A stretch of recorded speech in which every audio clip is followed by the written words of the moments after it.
कृष्ण जन्म भयो आज बधावा लेके आई, कृष्ण जन्म भयो आज बधावा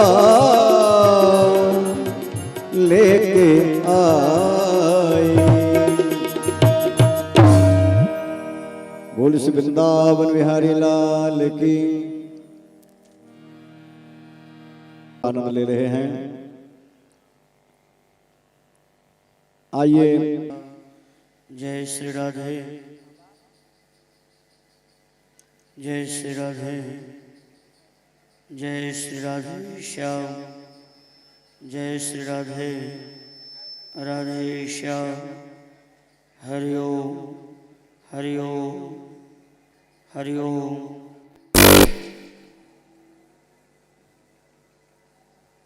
हरि ओम। जय श्री राधे, जय श्री राधे राधे श्याम। हरि ओम, हरि ओम। श्री राधे राधे श्याम, श्री राधे राधे श्याम। हरि ओम, हरि ओम, हरि ओम। श्री राधे राधे श्याम, श्री राधे श्याम, श्री राधे श्याम। वृंदावन बिहारी लाल की, बोलबों के बिहारी लाल की जय। जय जय श्री राधे श्याम। जय हो। निताय गौर हरि हरि बोल।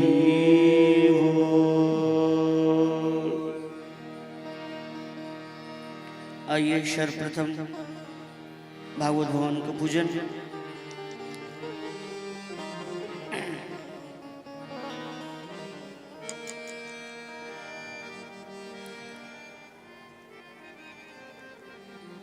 हाथ में जल लेकर के शुद्धिकरण करें।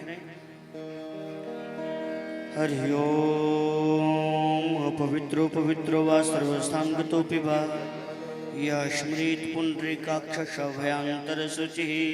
हरि ओम। गंगा नारायण, गंगा नारायण, गंगा नारायण। अपने ऊपर सिर के चारों तरफ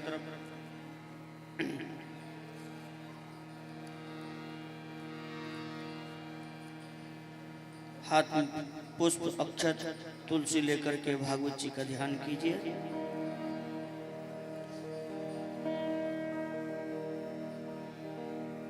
हरि ओम।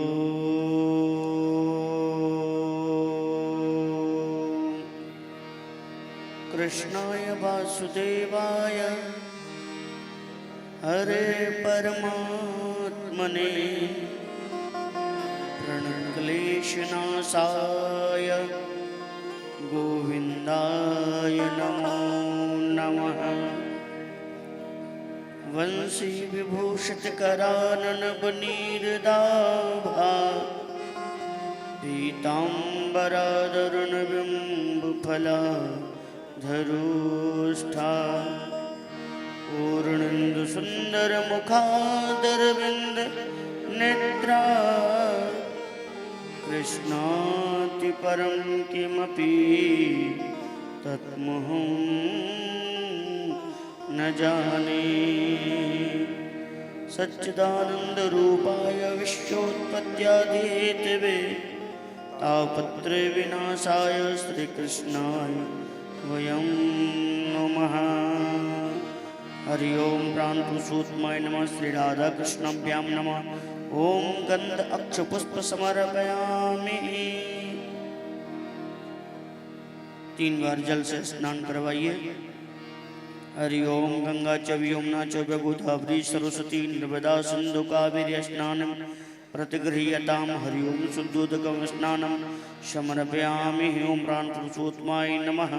श्री राधा कृष्णाभ्यां नमः। चंदन श्रीखण्डनं चन्दनं दिव्यमनोलविलेपनं श्रेष्ठचन्दनं प्रतिगृह्यताम् ॐ श्री प्राणपुरुषोत्तमाय नमः। श्रीचन्दनं समर्पयामि। माला माल्यदीनि सुगन्धीनि माल्यदीनि मे प्रभो मया नीतं पुष्पाणि प्रतिगृह्यतां पुष्पपुष्पमाल्यं समर्पयामि। ॐ राधाकृष्णाभ्यां नमः। अखंड ऋतुफलं समर्पयामि। ॐ प्राणपुरुषोत्तमाय नमः।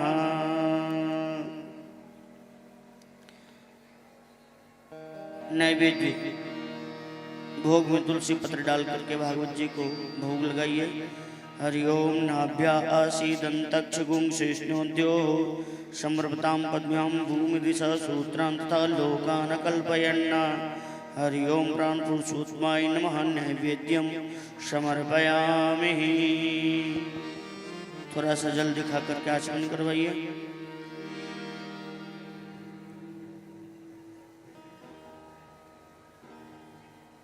दर्भ दक्षिणा ओम हिरण्यगर्भाय हेमबीजाय अनंतपुण्यफलदायकम् ओम प्राणपुरुषोत्तमाय नमः। श्री राधाकृष्णाभ्यां नमः। दर्भ दक्षिणा समर्पयामि।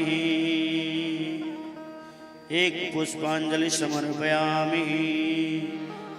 ओम प्राणपुरुषोत्तमाय नमः। हाथ में पुष्प अक्षत तुलसी लेकर के गोपाल जी का ध्यान कीजिए। हरि ओम यम प्रभजन्तमनुपेतमपेत कृत्यं द्वैपायनो विरकातराजुहाव पुत्रेति तन्मयतया तरवो विनेदुस्तं सर्वभूतहृदयं मुनिमान् तस्मै श्री सुखदेवाय नमः। सर्वपुरार्थ गंधक्ष पुष्प समर्पयामि। ओम बालकृष्णाय नमः। चंदन ओम श्रीखण्डनं चंदनं समर्पयामि। ओम बालकृष्णाय नमः। अखंड ऋतुफलं समर्पयामि। श्री बालकृष्णाय नमः।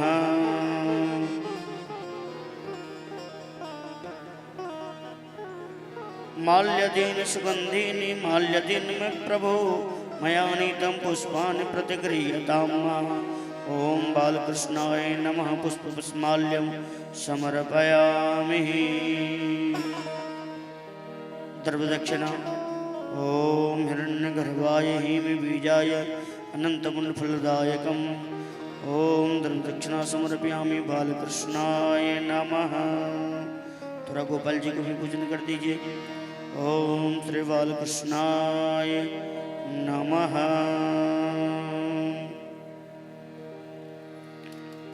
एक पुष्पांजलि समर्पयामि।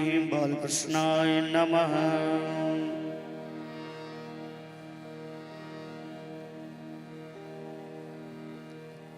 तुलसी में जल अर्पित कीजिए।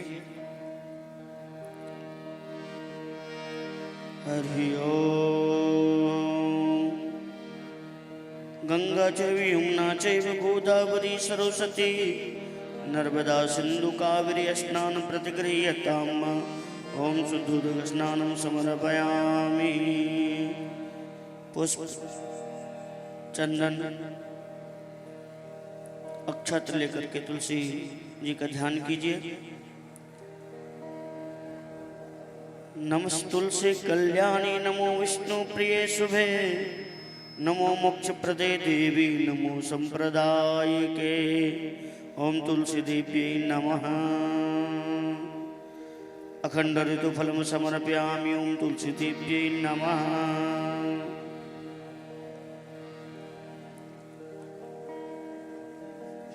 माला पुष्प पुष्पमाल्यं समर्पयामि। ओम तुलसी देव्यै नमः। ओम दर्भदक्षिणा समर्पयामि। प्राणपुरुषोत्तमाय नमः। श्री तुलसी देव्यै नमः।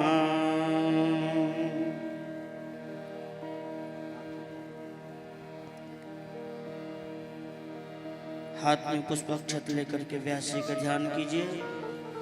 गुरुर्ब्रह्मा गुरुर्विष्णु गुरुर्देव महेश्वर गुरु साक्षात् परब्रह्म तस्मै श्री गुरुवे नमः। व्यासाय विष्णुरूपाय व्यासरूपाय विष्णवे नमो वै ब्रह्मणे देवश्रेष्ठाय नमो नमः। ओम व्यासरूपाय नमो नमः। चंदन ओम चंदनं समर्पयामि व्यासरूपाय नमः। पुष्पमाल्यं समर्पयामि। ओम माल्यं समर्पयामि।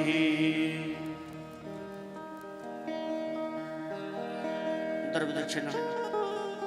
ओम हिरण्यगर्भाय ह्रीं बीजाय अनन्तपुरफलदायकम् ओम व्यासरूपाय नमः। दक्षिणा समर्पयामि। हाथ धो लीजिए और आरती क्यों।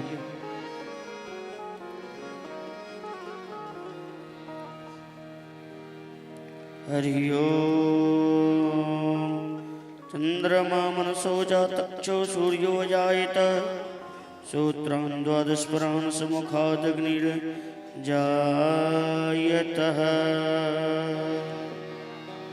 आरती कृष्ण कन्हैया की।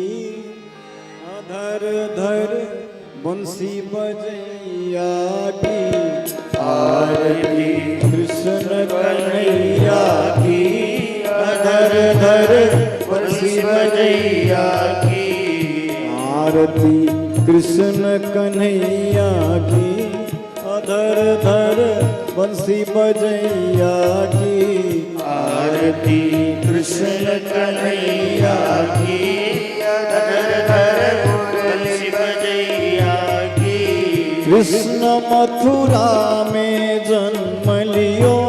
कृष्ण मथुरा में जन्म लियो। नंद घर मंगल चारियो। नंद घर मंगल चारियो। यशोदा गोद खिलैया की। अधर धर बंसी बजैया की।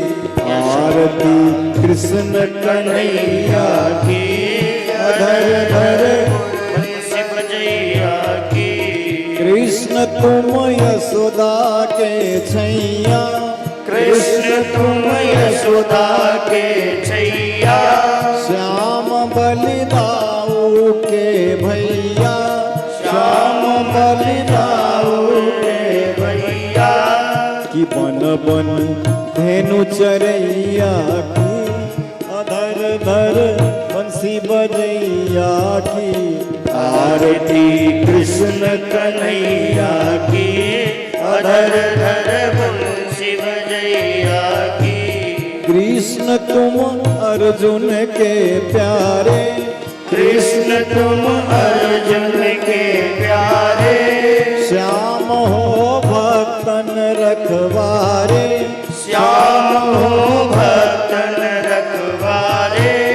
जमुना तट रास रचैया की। अधर धर बंसी बजैया की। आरती कृष्ण कन्हैया की। अधर धर बंसी बजैया की। कृष्ण तुम कंसासुर मारो।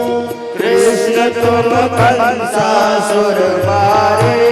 श्याम तूने भूमि भार तारो। श्याम तूने भूमि भार तारे। कालिया नाग नथैया की।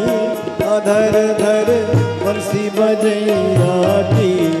आरती कृष्ण कन्हैया की। अधर धर बंसी बजैया की।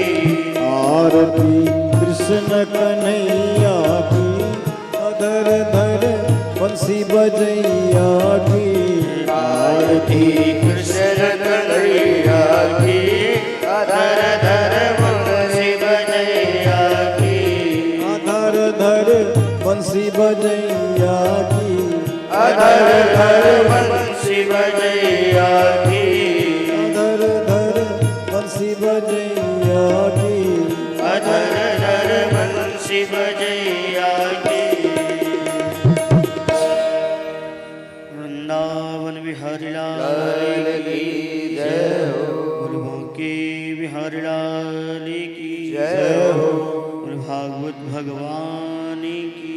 हो। जय जय श्री राधे श्याम निताय गौर हरि बोल।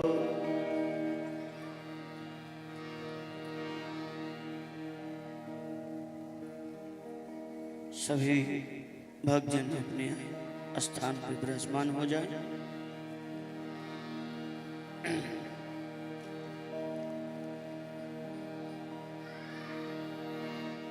हरि ओम।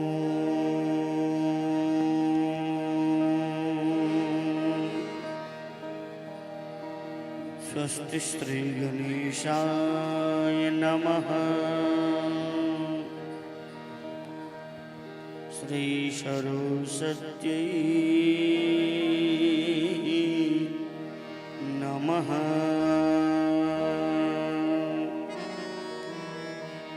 श्री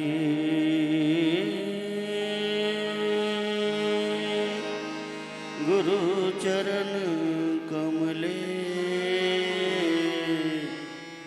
भ्यो नमः। श्री राधा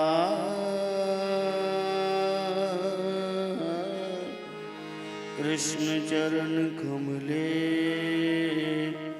भ्यो नमः।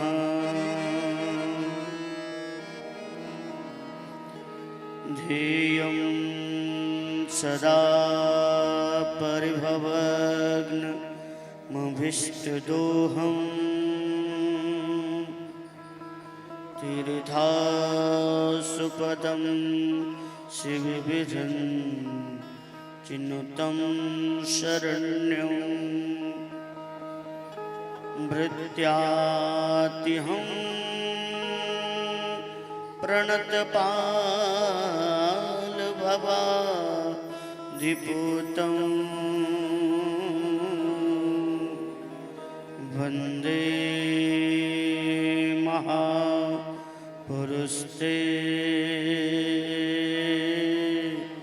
चरणारविन्दं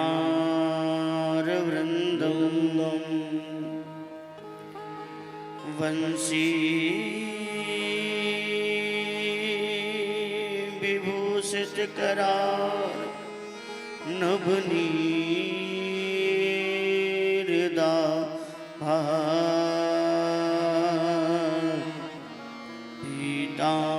पीताम्बरा धरुणबिम्बफला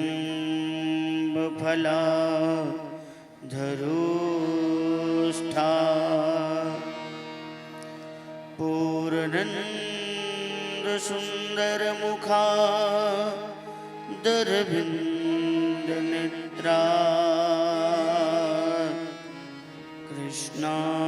कृष्णातिपरं किमपि तत्त्वमहं न जाने। हे कृष्ण करुणा सिंधो दीनबंधो जगत्पते गोपेश गोपिका कांत श्री राधा कांत नमस्तुते। तत्त्वकाञ्चन गौरांगी श्री राधा वृंदावनेश्वरी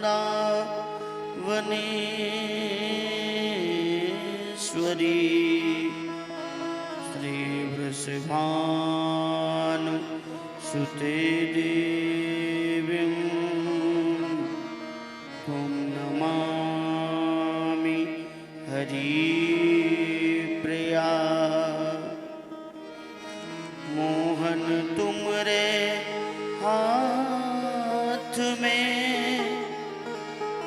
सौंप जीवन की डोर। आगे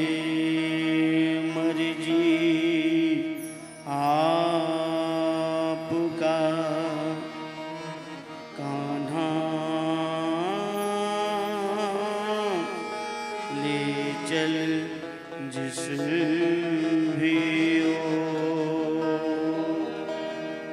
आगे मर्जी आपका,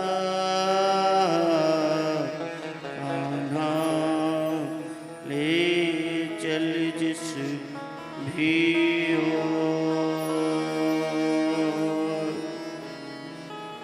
जय जय श्री राधारमण, जय जय नवल किशोर, जय गोपी चित चोर प्रभु, जय जय माखन चोर, जय गोपी चित चोर प्रभु, जय जय माखन चोर। वृंदावन बिहारी लाल की जय, जय हो बुलवा के बिहारी लाल की जय हो। जय जय श्री राधे श्याम, निताय गौर हरि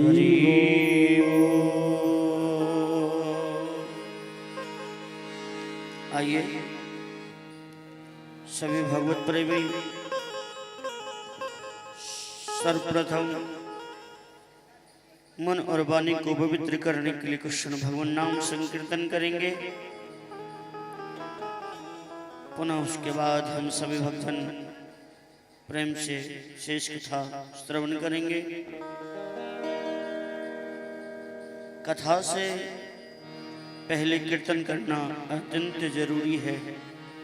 आइए अपने दोनों हाथों से मीठे मीठे स्वर से तालियों का सेवा करते हुए और प्रेम से मेरे साथ भगवान नाम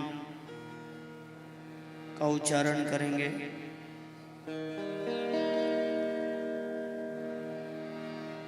ये जीवन है श्यामा तेरे सहारे, तेरे सहारे।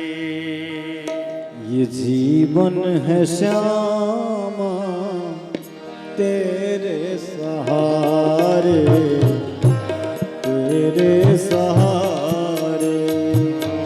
ये जीवन है श्यामा तेरे सहारे, तेरे सहारे। ये जीवन है श्यामा तेरे सहारे, तेरे सहारे।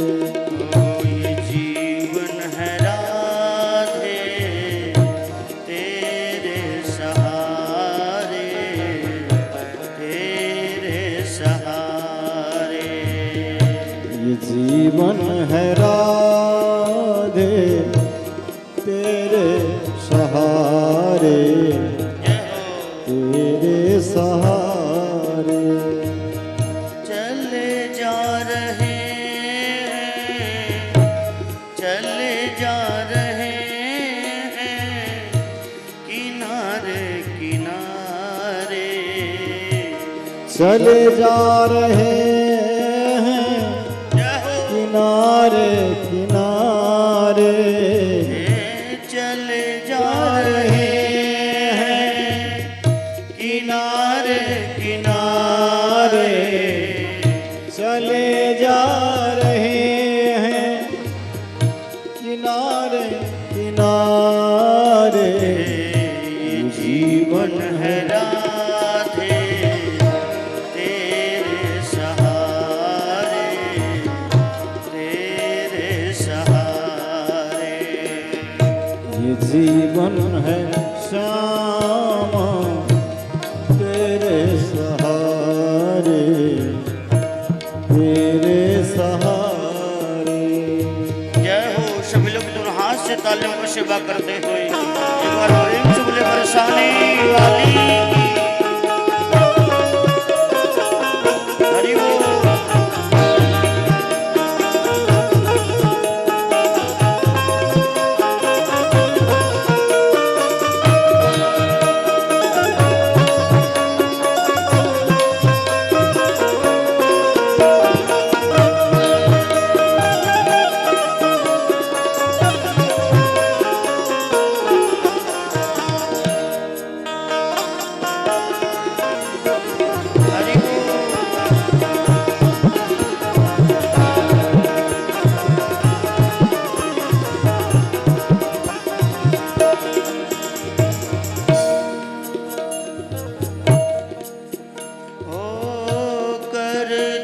कृपा अब तो भान दुलारी कर दो कृपा अब तो भान मुरारी कर दो कृपा अब तो भान दुलारी कर दो कृपा अब तो भान दुलारी बरसाने वाली सुन लो बिनती हमारी बरसाने वाली सुन लो बिनती हमारी बरसाने वाली सुन लो बिनती हमारी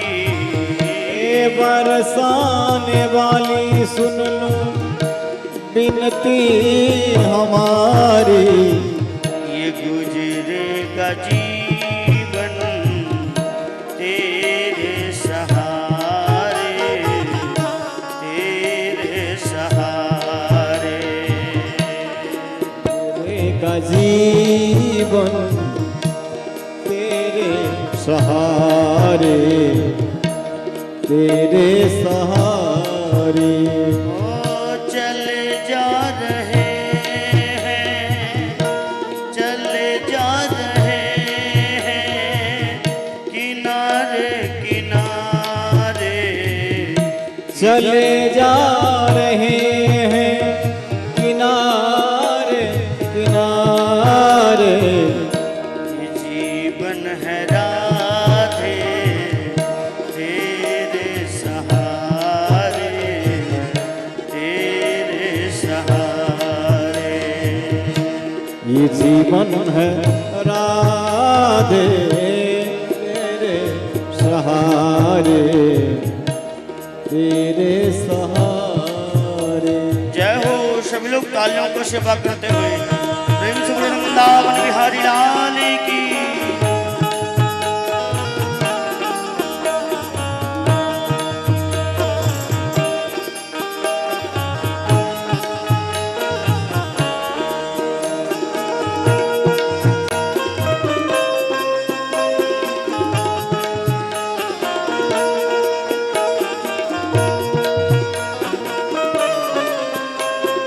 हरि बोल।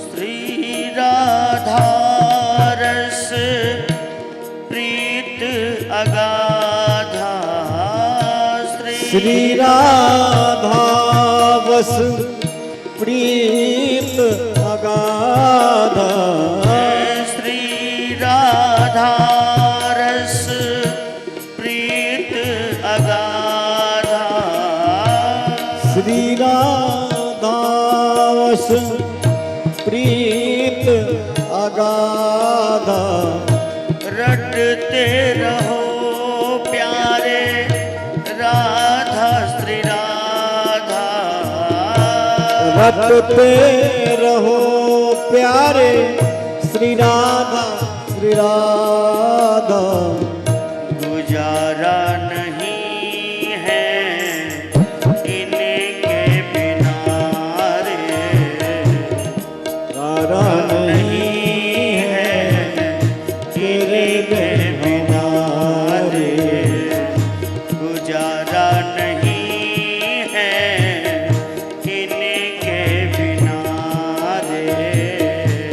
जाना नहीं है तेरे हमारे। ये जीवन है श्यामा तेरे सहारे, ये जीवन है श्यामा तेरे सहारे, तेरे सहारे। चले जा रहे हैं, चले जा रहे हैं किनारे किनारे, चले जा रहे हैं ओ हरि बोल। चले जा रहे हैं किनारे किनारे। जीवन है श्यामा तेरे हारे, जीवन है श्यामा तेरे सहारे, सहारे तेरे सहारे।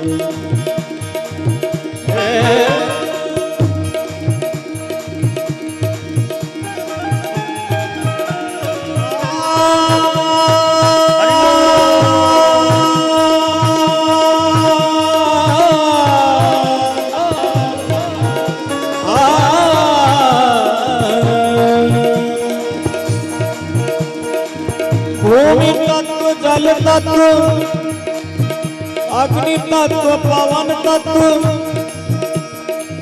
श्याम तत्व, ब्रह्म तत्व, शिव तत्व गौरी है। हरि बोल। संतादिक सिद्धि तत्व, आनंद प्रसिद्धि तत्व, शेष और सुरेश तत्व, नीति नीति गौरी है। प्रेमी कहे नाग नर के तत्व देखो, नारद गणेश तत्व, शिव तत्व गौरी है। अरे तत्वन के तत्व जग जीवन श्री कृष्ण चंद्र, तत्वन के तत्व जग जीवन श्री कृष्ण चंद्र। कृष्ण को तत्व वृषभानु की किशोरी है, कृष्ण को तत्व वृषभानु की किशोरी है। जीवन है राधे तेरे सहारे, तेरे सहारे। जीवन है राधे तेरे सहारे, तेरे सहारे, तेरे सहारे, तेरे सहारे, तेरे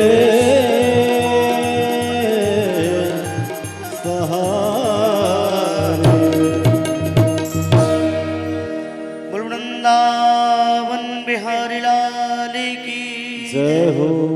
बुलबांके बिहारी लाल की जय हो। जय जय श्री राधे श्याम निताय गौर हरि बोल।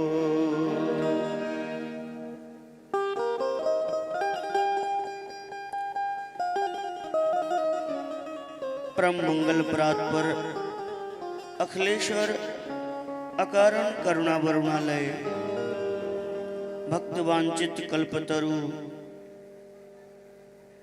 श्री वंदित पीतांबरधारी बालकृष्ण लाल की प्रतिमय मूर्ति श्रीमद् भागवत महापुराण सप्ताह ज्ञान यज्ञ कृपा सिंधु दीन बंधु दीनानाथ पतित पावन प्रीतम परमेश्वर नंद नंदन यशोदा नंदन भगवान श्याम सुंदर श्री राधा रानी की अहेतुकी अत्यंत अनुग्रह अनुकंपा की प्रत्यक्ष कृपा प्रसाद कि भगवान श्री बाल गोपाल के चरणों में हम सभी भक्तन संगमाहित होकर कलिमलहारिणी चित्त शोक विनाशिनी श्रीमद् भागवत की मंगलमय कथा रस धारा को पीने जा रहे हैं। दूर दराज से पधारे हुए हमारे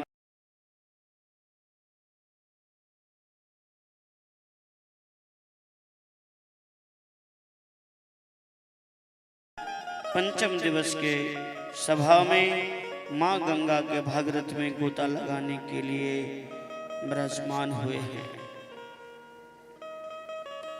हम सभी भक्तजन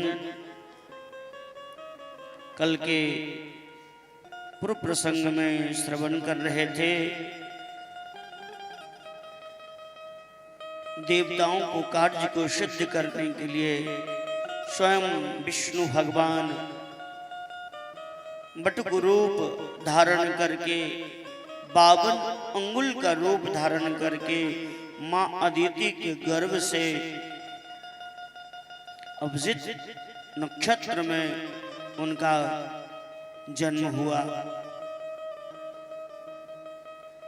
और देवताओं को कार्य को सिद्ध करने के लिए, देवताओं को मन को इच्छा को पूर्ण करने के लिए स्वयं विष्णु भगवान ने 52 रूप धारण करके और राजा बलि के ऊपर में कृपा किया। किस रूप में, कहां, कौन सी जगह, किसके ऊपर कृपा हो जाएगा ये कोई नहीं जानता है। जब तक मन में इच्छा नहीं होगा प्रभु दर्शन का, तब तक प्रभु दर्शन नहीं देंगे। इसीलिए पहले मन बनाना पड़ेगा, मन में इच्छा जागृत करना पड़ेगा, मन के दीपक को जलाना पड़ेगा। जब तक ये दीपक नहीं जलेगा तो हृदय रूपी अंधकार दूर नहीं होगा। जब तक हृदय रूपी अंधकार दूर नहीं होगा तब तक गोविंद का साक्षात्कार नहीं होगा। राजा बलि के ऊपर में 52 भगवान ने कृपा किया। राजा बलि ने जैसे ही देखा बटुक रूप ब्राह्मण का भेष धारण किए हुए, एक हाथ में कमंडल, एक हाथ में छड़ी, सर के ऊपर छतरी लेकर के छोटे छोटे नन्हे नन्हे पांवों से जैसे ही यज्ञशाला में प्रवेश किया, राजा बलि उठ करके खड़े हो जाते हैं और स्वागत करने लगा। स्वागतम नमस्तुभ्यम ब्राह्मणम करवामिते। बटुक ब्राह्मण, आपका राजा बलि की यज्ञशाला में स्वागत है, पधारिए पधारिए। आपके पधारने से मेरा तो भाग्य उदय हो गया है, मेरा भाग्य खुल गया है। और अपने सिंहासन पे 52 भगवान को विराजमान करवा करके और अपने हाथों से चरण धो करके सुंदर सुंदर पुष्प आदि से उनका पूजन अर्चना और वंदना किया। सुंदर सुंदर भोग आदि लेकर के प्रसाद आदि पवाए। पवाने के बाद राजा बलि हाथ जोड़ करके खड़े हो जाते हैं कि प्रभु किम प्रयोजनम, आपके आने की क्या उद्देश्य है, आपके मन में क्या इच्छाएं चल रही है, आप मुझे बताएं। 52 भगवान ने कहा कि बलि, मैंने तुम्हारे दादा परदादा पूर्वजों को गाथा को सुनते आया हूं। तुम्हारे दादा परदादा, तुम्हारा पूर्वज आज तक जिसको दान पुण्य अपने हाथों से जिसको दे दिया है, उसको इस जीवन में अब दोबारा कहीं हाथ फैलाने की आवश्यकता नहीं पड़ा। इतनी सी बात सुनकर के राजा बलि तो और गदगद हो गया। ये तो कोई दिव्य महापुरुष लग रहे हैं जो मेरे दादा परदादा पूर्वजों को भी जानते हैं। प्रभु आप आदेश कीजिए, क्या चाहिए आपको।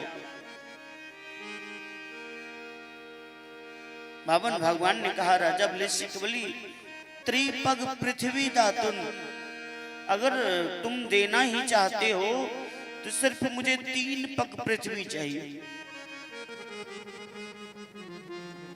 राजा बलि ने कहा कि प्रभु 3 पग पृथ्वी लेकर के आप क्या करेंगे?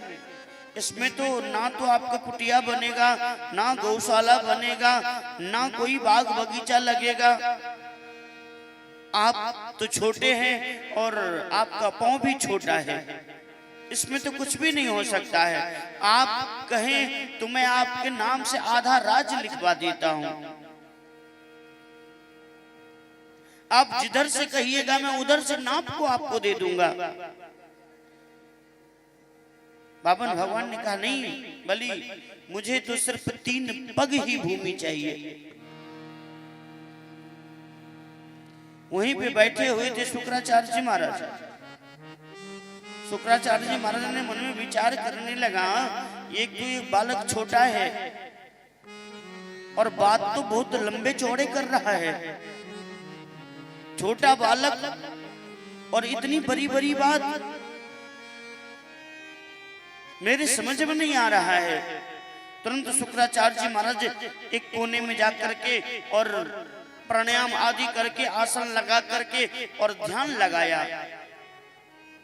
जैसे ही ध्यान लगाने का प्रयास किया तो सामने में साक्षात विष्णु भगवान का दर्शन किया। वो बटुक, वो बावन साक्षात विष्णु का स्वरूप धारण करके बटुक बन करके राजा बलि को छलने के लिए आया है। दौड़ते हुए आया, बलि मना कर दो, कोई दान पुण्य नहीं करना है, कोई 3 पग भूमि आदि नहीं देना है। ये छलिया है, ये बटुक उटुक नहीं है, कोई 52-53 नहीं है। ये तो साक्षात विष्णु है। विष्णु देवताओं को कार्य को सिद्ध करने के लिए आया है। राजा बलि ने कहा गुरु जी, अब तो राजा बलि के मुख से निकल चुका है। जो शब्द एक बार निकल जाता है पुनः दोबारा लौटता नहीं। शुक्राचार्य जी महाराज ने कहा राजा बलि से, स्त्रीषु नरविवाहे च वृथे प्राण संकटे गौवन्नार्थ हिंसायां न नृत्ययुक्तं स्मतः। स्त्रीषु नरविवाहे च, बलि जहां पे कन्या का विवाह हो रहा हो वहां पे झूठ बोलने से पाप नहीं लगता है। जहां पे पशु पक्षी गौ को हत्या हो रहा हो वहां से अगर झूठ बोलने से अगर गौ बच जाता है तो आपको पाप नहीं लगेगा। बहुत ऐसी जगह है जहां पे झूठ बोलने से पाप नहीं लगता है। मैं तो अभी भी कहता हूं मना कर दो। शुक्राचार्य जी महाराज के बात कहने के बाद वजूद भी राजा बलि ने माना नहीं। देने के लिए तैयार हो गया। बावन भगवान ने कहा कि बलि अगर देना ही चाहते हो तो अति शीघ्र संकल्प करो। राजा बलि ने कहा प्रभु संकल्प करने के 3 भूमि के लिए क्या संकल्प करेंगे? एक तो आपका पांव छोटा है, आप कितना नाप सकते हैं? बावन भगवान ने कहा बिना संकल्प का कोई दान्य नहीं होता। राजा बलि अपना कमंडल उठाया, चुल्लू में जल लेने का जैसे ही प्रयास करने लगा, जल तो गिर ही नहीं रहा था। बावन भगवान ने कहा क्या हुआ बलि? बोले प्रभु पात्र से जल नहीं गिर रहा है। बावन भगवान ने कहा कि इसको साफ करके नहीं लाया था? जिस छिद्र से जल गिरता उस छिद्र में जाकर के गुरु रूपी शुक्राचार्य जी महाराज बैठ गए थे। बावन भगवान ने कहा शुक्राचार्य बलि से, बलि लग रहा है तेरा पात्र में कचरा घुस गया है और कचरा साफ करना मुझे अच्छा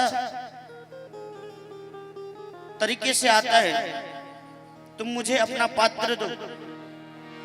राजा बलि के हाथ में जो जल का पात्र था बावन भगवान ले लेते हैं और एक कुशा लेकर के जिस छिद्र से जल गिरता उस छिद्र में जैसे ही बावन भगवान ने कुशा को डाला, शुक्राचार्य जी महाराज एक आंख से देख रहे थे। बावन भगवान ने एक आंख फोड़ दिया। राजा परीक्षित ने सुखदेव बाबा से कहा कि बाबा अगर गुरु ऐसे थे तो बावन भगवान को दोनों आंख फोड़ देना चाहिए। सुखदेव बाबा ने कहा परीक्षित, शुक्राचार्य जी महाराज के एक आंख इतना पैनी था, इतना तेज था, विष्णु भगवान छिपने का बहुत प्रयास किया, रूप बदल करके आया, लेकिन शुक्राचार्य जी महाराज की आंख से नहीं बच पाए।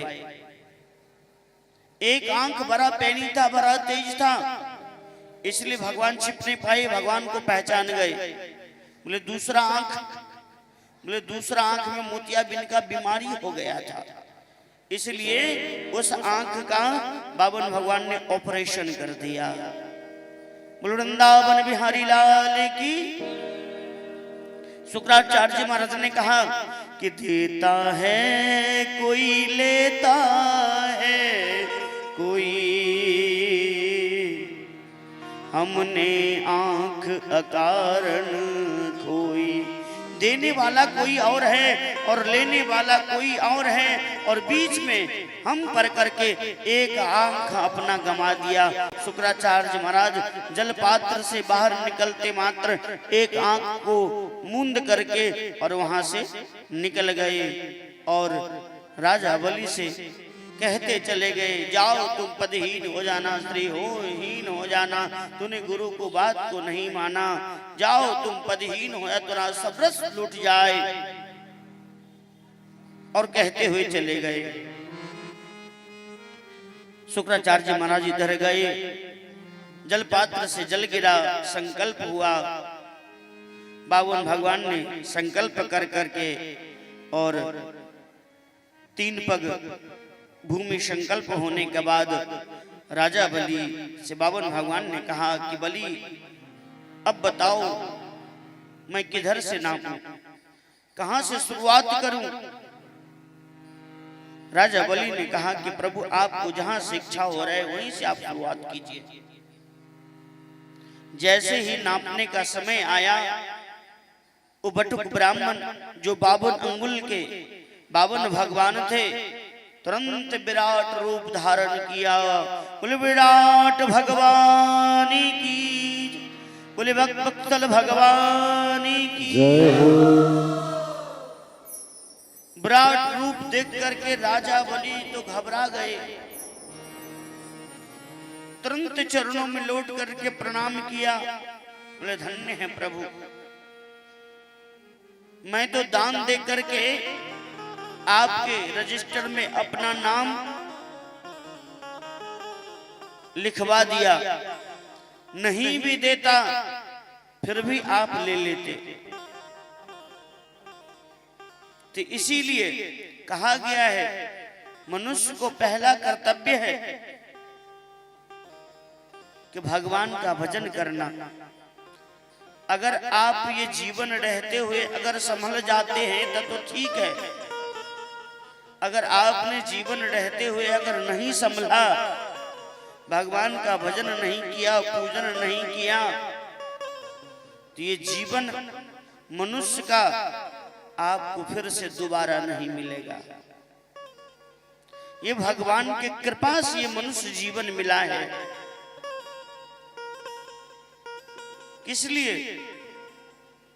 ये 84 लाख योनि को सुधारने के लिए मनुष्य जीवन क्यों मिला? 84 लाख योनि को सुधारने के लिए।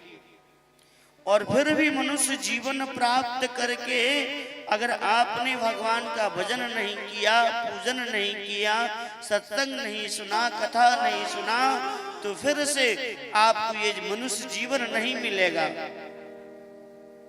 फिर से आपको वही 84 में जाना पड़ेगा। वृंदावन बिहारी लाल की। मनुष्य इस संसार में आकर के अन्यत्र कहीं नहीं जाना,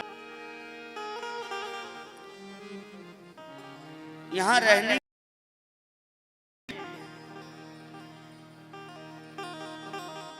यहाँ रह करके भगवत भक्ति प्राप्त करके और भगवत धाम जाने के लिए आप आए।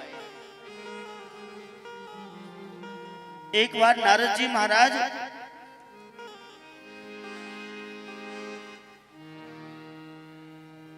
ने दक्ष प्रजापति का बेटा से प्रश्न पूछा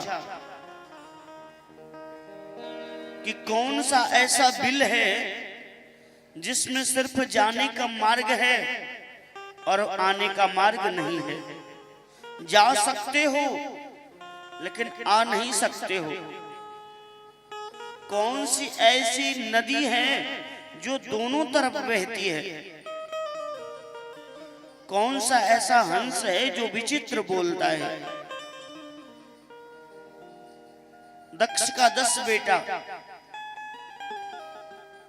नारद जी का प्रश्न का उत्तर नहीं दिया। नारद जी ने पहले ही शर्त करवा लिए थे कि अगर प्रश्न का उत्तर नहीं दिया तो सबको बाबा बनना पड़ेगा। अगर प्रश्न का उत्तर अगर तुम दे हुए तो तुम जो कहोगे मैं करूंगा। प्रश्न का उत्तर 10 बालकों में से एक भी नहीं दे पाया। नारद जी सबको बाबा बना दिया, सबको विरक्त वेश दे करके और सन्यासी बना दिया। सन्यासी बनने के बाद प्रश्न का उत्तर पूछा। गुरुजी, आपने प्रश्न तो पूछा था लेकिन उसका उत्तर क्या है, आप मुझे बताइए। नारद जी ने कहा कि वैकुंठ भगवत धाम एक ऐसा बिल है जो मनुष्य जाता है ना फिर दोबारा लौट करके नहीं आता है। माया रूपी नदी जो है ना वो दोनों तरफ बहती है और हंस जो है ना वो विचित्र बोलता है। कौन? वेद। वेद का भाषा सबके समझ में नहीं आता है। वेद कहता कुछ और है, उसका अर्थ निकलता कुछ और है। एक श्लोक का हजारों अर्थ निकलता है वेद का। अब 10 बालकों को सन्यास धारण करवा करके महात्मा बना दिया। दक्ष प्रजापति ने 100 पुत्र को फिर से जन्म दिया। नारद जी ने फिर आकर के 100 को महात्मा बना दिया। दक्ष प्रजापति को क्रोध आया,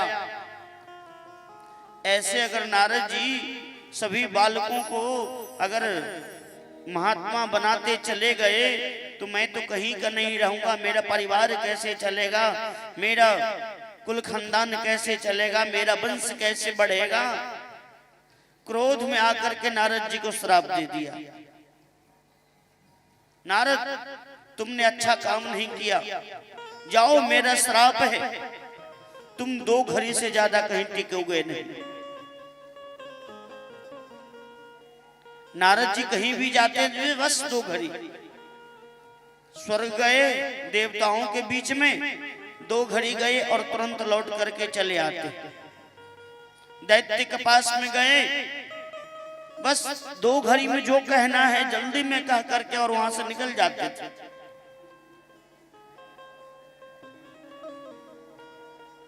नारद जी का बस 2 घड़ी में सारा काम हो जाता था, ज्यादा देर नहीं टिक पाते। उसी प्रकार बावन भगवान विराट रूप धारण करके और 3 पग भूमि को नापना प्रारंभ किया।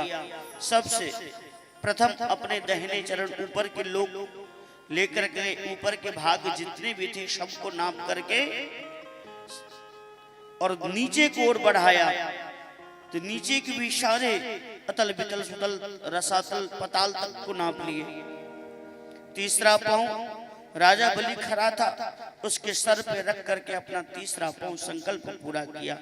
जब सर्वस्व नप गया, अब राजा बलि के पास में अपना शरीर तक भी नहीं रहा। भगवान अपने भक्त को सर्वस्व लूट लेते हैं, कुछ भी नहीं रहने देते हैं। जब सब समाप्त हो जाता है, कुछ भी नहीं बचता है, तब अपने आप को उस भक्त को दे देते हैं। जब तक आपके जीवन में कुछ शेष बचा रहेगा, तब तक आपके पास में भगवान नहीं आएंगे। तो आप अपने जीवन में अनुभव कीजिए कि आपके जीवन में क्या क्या है। घर है, परिवार है, समाज है, बाल है, बच्चा है, कुटुंब है, अड़ोसी पड़ोसी, इतने बड़े संसार, भगवान कहाँ आ पाएंगे। मथुरा में एक ब्राह्मण रहता था, परशुराम चौबे। उसके घर में एक बूढ़ी माता रहती थी। परिवार काफी लंबा चौड़ा था, बहुत बड़ा परिवार था। उस परिवार में कम से कम 40-50 आदमी रहता था, इतना बड़ा परिवार था। उस परिवार में एक वृद्ध माता रहती थी, जो छोटे से लड्डू गोपाल को सेवा पूजा करती थी। इतने बड़े परिवार में रहते हुए भी लड्डू गोपाल को सेवा पूजा करती थी, और धन संपत्ति का कमी नहीं था। दिन रात 56 भोग आदि का भोग लगाया करती थी और उनका सेवा पूजा करती थी। सेवा पूजा करते करते करते करते काफी समय व्यतीत हो गया। शरीर का अवस्था ढल चुका था, वृद्ध हो गई थी। माता जी अभी तक जीवित है, लेकिन उनके परिवार में 40 और 50 व्यक्ति जो था, वो धीरे धीरे एक एक करके सबके सब समाप्त हो गए, लेकिन वो वृद्ध माता अभी तक जीवित है और अपने हाथों से ठाकुर जी को सेवा पूजा कर रही है। संयोग ऐसा हुआ, उस वृद्ध माता के घर में एक महात्मा रोज प्रातःकालीन भिक्षा मांगने के लिए जाया करते थे, जिनका नाम था सनातन गोस्वामी जी महाराज। और भिक्षा मांगने के लिए जाते थे, तो जब उनका फाटक खुला रहता था तो भिक्षा नहीं मांगते। सामने में लड्डू गोपाल दिखाई दे रहे थे, बस उनको एक निगाह से देखते थे, इधर उधर कहीं नहीं, सिर्फ उनके दरवाजे पे जाकर के सिर्फ गोपाल जी को देखते थे। कोई याचना नहीं, कोई इच्छा नहीं, क्योंकि ये तो है ही इतना सुंदर। इनकी सुंदरता अगर जीवन में अगर एक बार अगर समा जाए तो फिर दोबारा नहीं हटता। वृद्ध माताएं घर से बाहर निकल करके आई, कहा, महात्मा आप बहुत देर से खड़े होकर के किसको देख रहे हैं? मेरे लड्डू गोपाल को। महात्मा इसे मत देखो, इसे मत देखो, इसे देखोगे ना तो कहीं का नहीं रहोगे। मुझे देख लो, मेरा परिवार इतना लंबा चौड़ा था, मेरे परिवार में सब था, लेकिन इन्हीं के सेवा पूजा करने से आज कोई भी नहीं बचा। मैं अकेली रह गई हूं। आप इसे मत देखना, नहीं तो तुम भी कहीं का नहीं रहोगे। माता जी को बात सुनकर के महात्मा सनातन गोस्वामी जी तो मन में हरोस उल्लास होने लगा, मुस्कुराने लगे। इसी के लिए तो मैं अपने परिवार को छोड़ करके, इतने बड़े राज्य को छोड़ करके आया हूं कि ये मुझे कब अपना ले। भगवान को बहुत लोग अपनाते हैं, है ना। भगवान सबके घर घर में रहते हैं। भगवान को अपनाना कोई बड़ी बात नहीं है। बड़ी बात तो तब होता है भगवान जब अपने भक्त को अपना लेते हैं। वृद्ध माताओं ने सनातन गोस्वामी जी से कहा कि महात्मा आप इसे लेकर के जाओ अपने साथ। मैं वृद्ध हो गई, इनका सेवा पूजा तो अब कर नहीं सकती, मेरा हाथ पांव काम नहीं कर रहा है, आप अपने संग इसे लेकर के जाओ।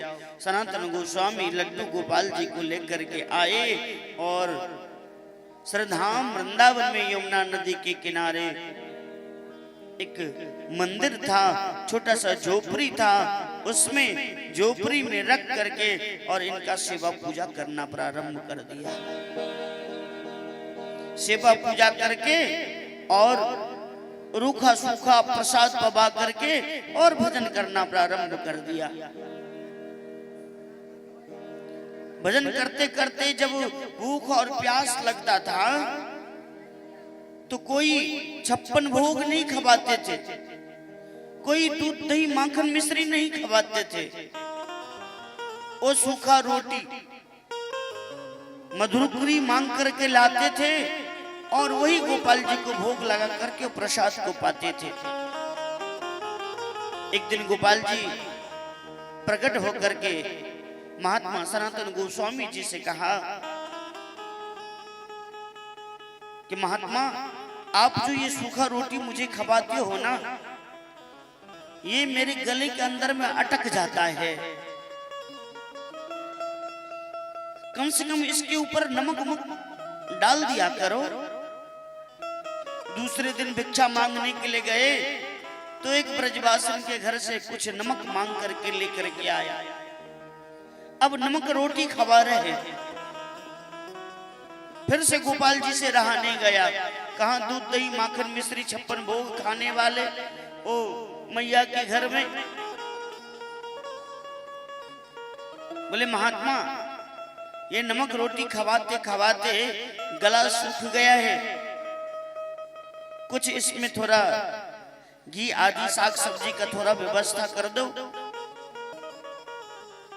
सनातन गोस्वामी जी ने कहा लड्डू गोपाल से कि ठाकुर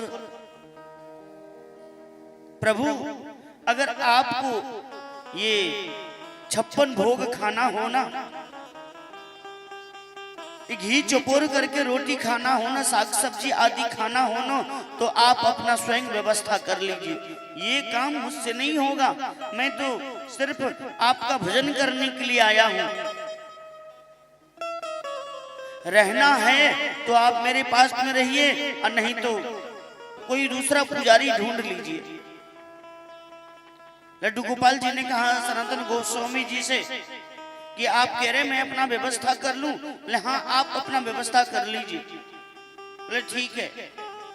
सनातन गोस्वामी जी ठाकुर जी से वार्तालाप करके और आसन पे बैठ करके भजन करने लगे। संजोग ऐसा हुआ कि यमुना नदी के किनारे पहले ये गाड़ी घोड़ा नहीं चलता था।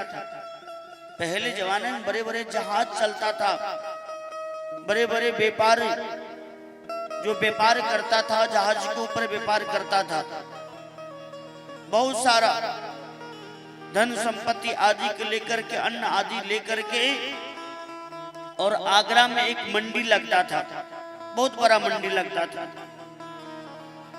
व्यापारियों का। यमुना नदी से गुजरते हुए जहाज लेकर के आगरा जा रहा था। संजोग ऐसा हुआ कि यमुना नदी के किनारे आकर के वो जहाज आकर के फंस गया, निकल नहीं रहा था। जहाज के ऊपर कम से कम 100-150 व्यक्ति था। सभी ने प्रयास किया लेकिन जहाज निकल नहीं पाया। बड़ा परेशान हो गए।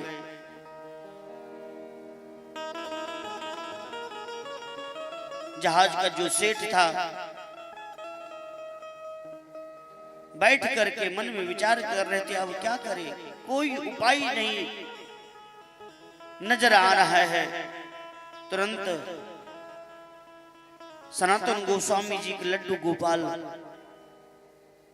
छोटा सा बालक का रूप धारण करके और खेलते कूदते पहुंच गए वही रामदास कपूर जी के यहाँ, जो सेठ था, जहाज का मालिक था।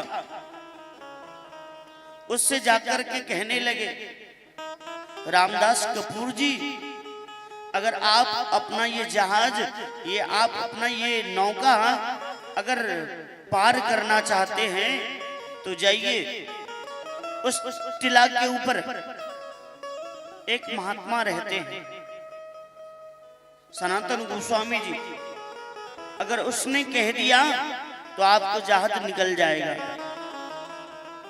रामदास कपूर जी आए और महात्मा जी के चरणों में लौट करके प्रणाम किया और प्रणाम करते ही मात्र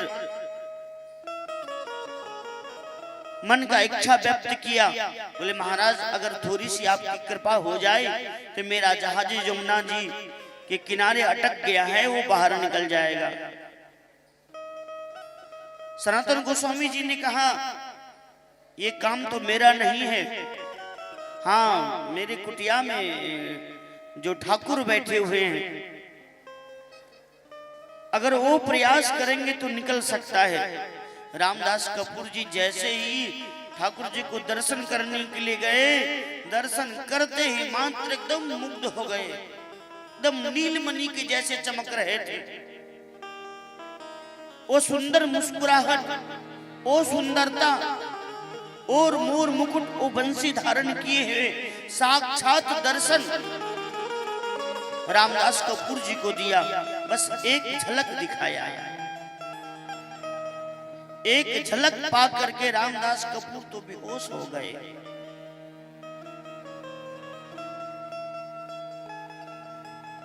और प्रभु को दर्शन करते ही मात्र संकल्प लिया कि इस जहाज के ऊपर जितने भी धन है, जितना भी संपत्ति है, सबको बेच करके मैं आपको सेवा में लगा दूंगा। और यहां से गया और थोड़ा सा नौका में हाथ लगाया और जहाज निकल गया। आगरा के मंडी में जाकर के पूरे धन संपत्ति आदि को बेच करके लेकर के आया और उस टिला के ऊपर मदन मोहन का लाल पत्थर के द्वारा मंदिर का निर्माण किया। और उस दिन से 56 भोग आदि का भोग लगने लगा। सनातन गोस्वामी जी ने कहा, धन्य है प्रभु आप, मैं तो चाह करके भी आपको 56 भोग नहीं लगा सकता, इतने बड़े मंदिर का निर्माण नहीं कर सकता, लेकिन आपने चाहा तो तुरंत हो गया। ऐसे भक्तों के ऊपर भगवान कृपा करते। सनातन गोस्वामी जी 22 घंटा भजन करते थे और ठाकुर जी को सेवा पूजा करके अपने जीवन को व्यतीत किया। वृंदावन में आज भी वो मंदिर है, लाल पत्थर से निर्मित मदन मोहन मंदिर के नाम से प्रचलित है। वृंदावन बिहारी लाल की जय हो। इस प्रकार से इधर बाबन भगवान ने 3 पांव में 3 भूमि नाप करके और राजा बलि को वरुण फांस में बांध करके जब सर्वस्व लुट गया, जब कुछ भी नहीं बचा, तब बाबन भगवान ने अपने तरफ से राजा बलि को सुतल लोक को राज दिया। राजपाट दे करके पहरेदारी करने लगे।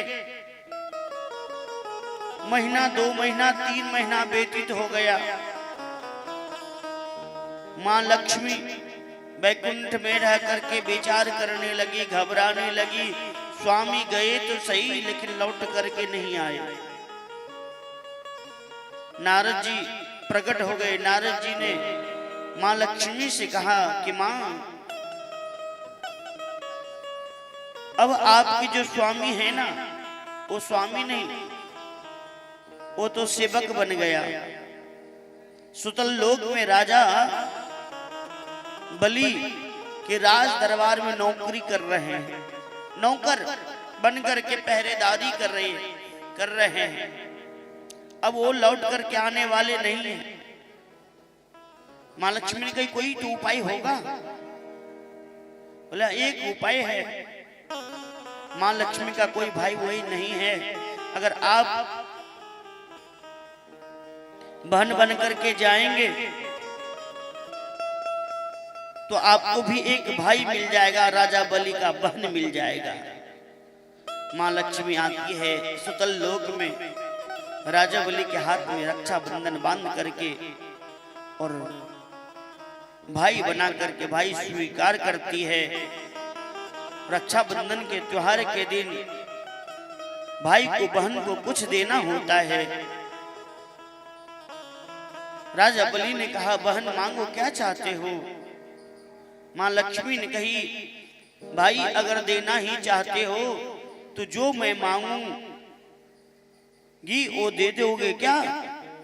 राजा बलि ने कहा हाँ हाँ बहन मांगो, क्या चाहती हो? बोले ऐसे नहीं, पहले संकल्प करो। और जैसे ही संकल्प का नाम राजा बलि ने सुना मूर्छित होकर के गिर गया। एक बार मैंने अपने जीवन में संकल्प किया तो सर्वस्व लुट गया, और फिर ये दूसरी बार संकल्प कान में सुनाई पड़ रहा है। राजा बलि ने कहा बहन संकल्प करने की क्या आवश्यकता है? भाई बहन में संकल्प का क्या जरूरत है, आप मांगो तो सही। नहीं पहले संकल्प करो।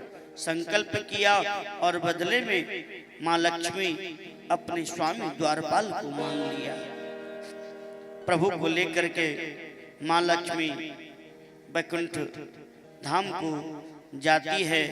जाने के बाद यशो सत्कार अपने परिवार के साथ में जीवन यापन करने लगती। बोलो वृंदावन बिहारी लाल की जय हो, बोल बांके बिहारी लाल की जय हो।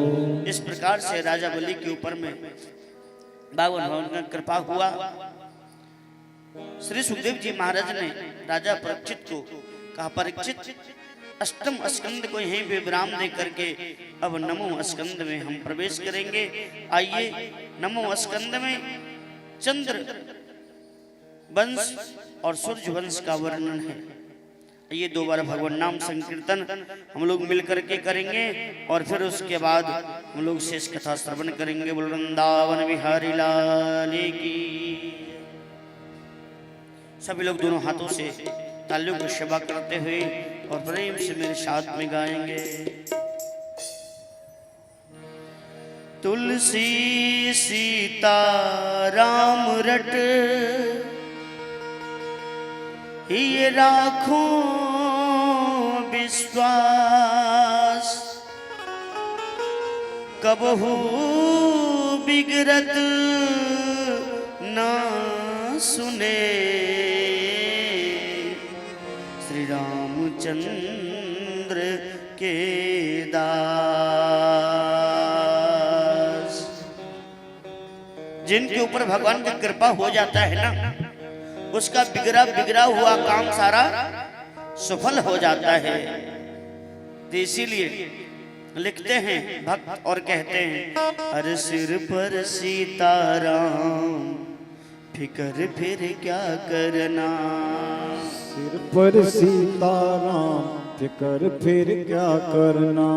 सिर पर सीताराम फिकर फिर क्या करना। सिर पर सीताराम फिकर मोह क्या करना। ओ फिकर फिर क्या करना, फिकर फिर क्या करना। फिकर फिर क्या करना, फिकर फिर क्या करना।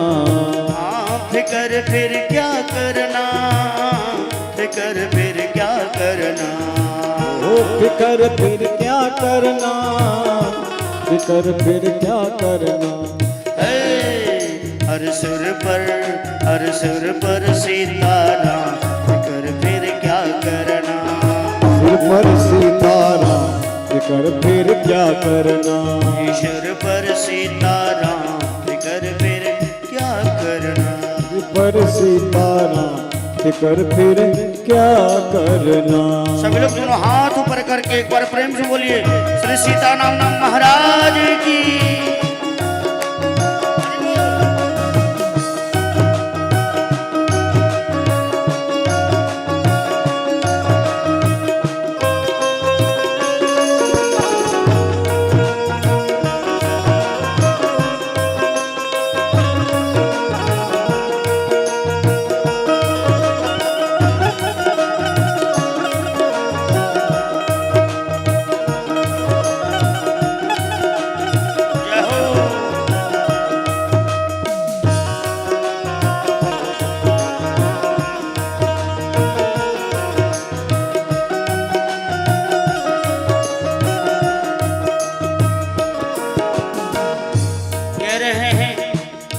जिनके ऊपर प्रभु का हाथ होता है, कृपा होता है, उसको इस जीवन में किसी भी प्रकार से फिक्र करने की आवश्यकता नहीं होता है। जीवन में कैसे भी काम क्यों न हो, कठिन से कठिन काम प्रभु की कृपा से वो पूर्ण हो जाता है। इसीलिए कहते हैं हर सिर पर सीताराम फिकर फिर क्या करना। सिर पर सीताराम फिकर फिर क्या करना। फिकर फिर क्या करना, फिकर फिर क्या करना। फिकर फिर क्या करना, फिकर फिर क्या करना। इतना ही नहीं और क्या, तेरे बिगड़े बनेंगे काम। भगवान की कृपा से कैसा भी काम जीवन में क्यों ना हो, अगर वो काम नहीं बन रहा है, आधा काम करके आधा अधूरा है, लेकिन प्रभु को जब कृपा होता है ना तो काम पूरा हो जाता है। इसलिए कह रहे हैं तेरे बिगड़े बनेंगे काम, फिकर फिर क्या करना। तेरे बिगड़े बनेंगे काम, फिकर फिर क्या करना। ओ सिर पर सीताराम फिकर फिर क्या करना। जय हो।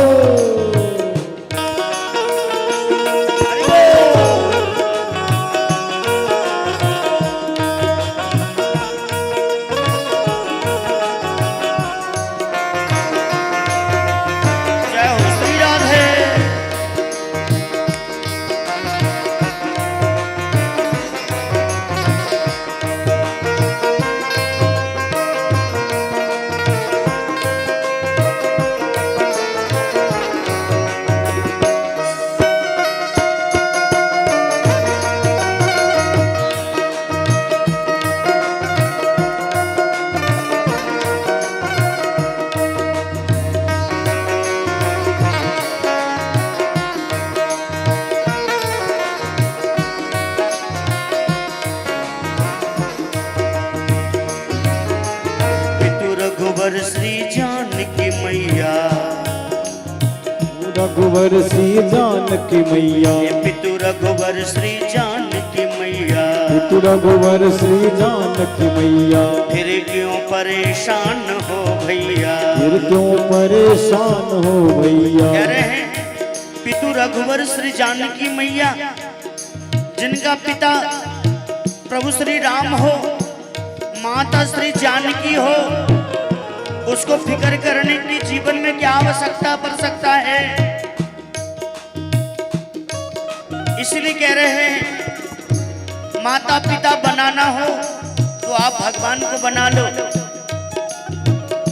अगर आपने माता पिता बना लिया और भगवान ने अगर आपको पुत्र बना लिया तो फिर जीवन में फिक्र करने की कोई आवश्यकता नहीं है। इसलिए कह रहे हैं पितु रघुवर श्री जानकी मैया, पितु रघुवर श्री जानकी मैया। फिर क्यों परेशान हो भैया, फिर क्यों परेशान हो भैया। और क्या, अरे कटेंगे कष्ट तमाम, फिकर फिर क्या करना। फिकर फिर क्या करना। कटेंगे कष्ट तमाम, फिकर फिर क्या करना। कटेंगे कष्ट तमाम, फिकर फिर। फिकर फिर क्या करना, फिकर फिर क्या करना, फिकर फिर क्या करना, फिकर फिर क्या करना, ओ फिकर फिर क्या करना, फिकर फिर क्या करना, फिकर फिर क्या करना, फिकर फिर क्या करना। और दोनों हाथ ऊपर उठा के सभी लोग प्रेम से कहिए, हर सिर पर सीताराम फिकर फिर क्या करना, सिर पर सीताराम फिकर फिर क्या करना। जय हो।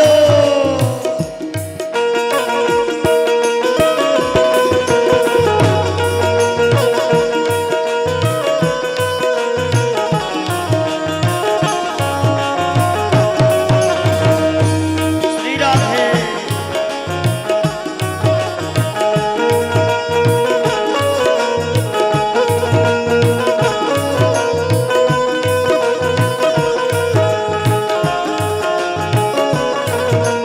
हरि बोल।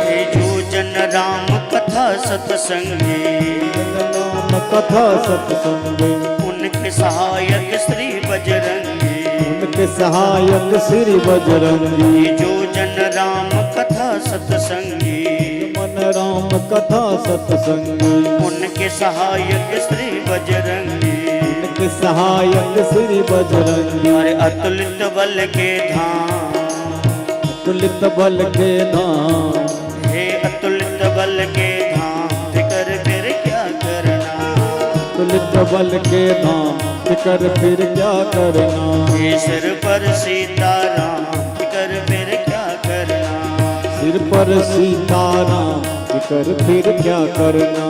ओ फिकर फिर क्या करना, फिकर फिर क्या करना, फिकर फिर क्या करना, फिकर फिर क्या करना।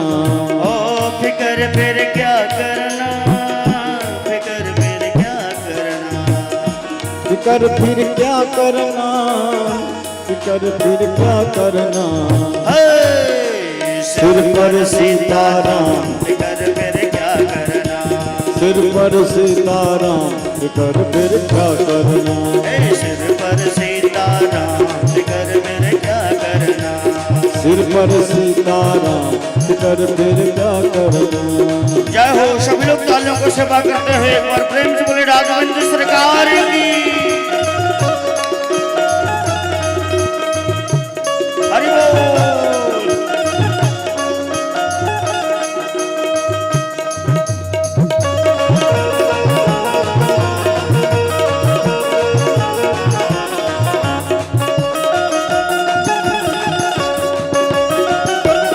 जय हो।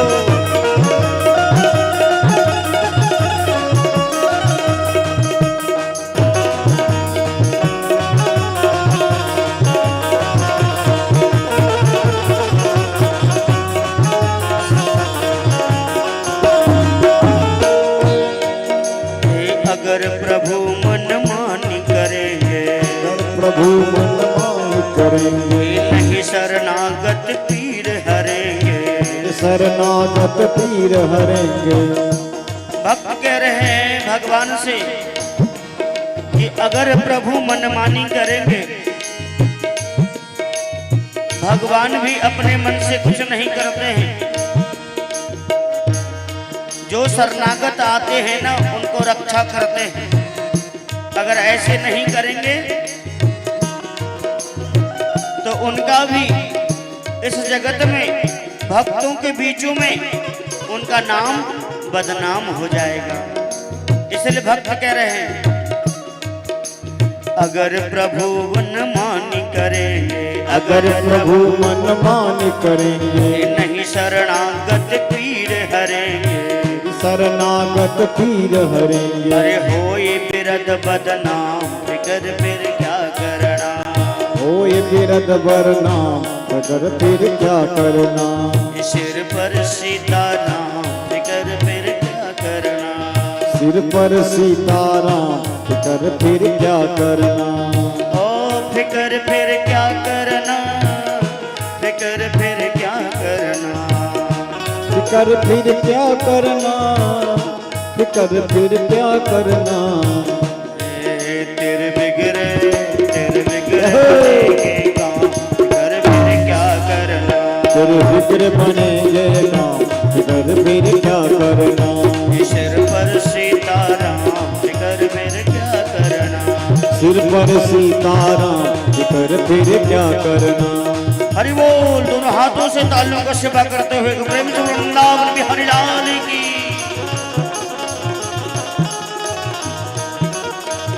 हरि बोल।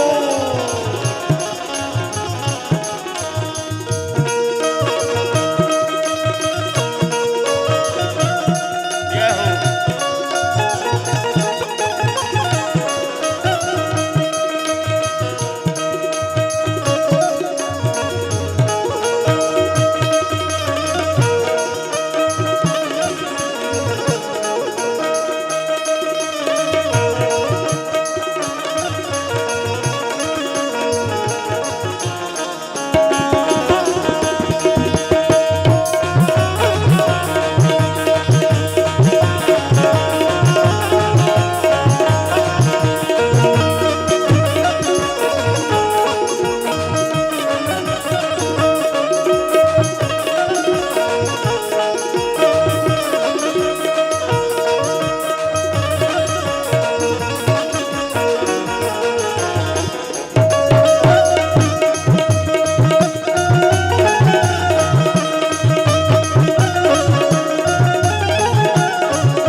राजेश न आह भरो तुम।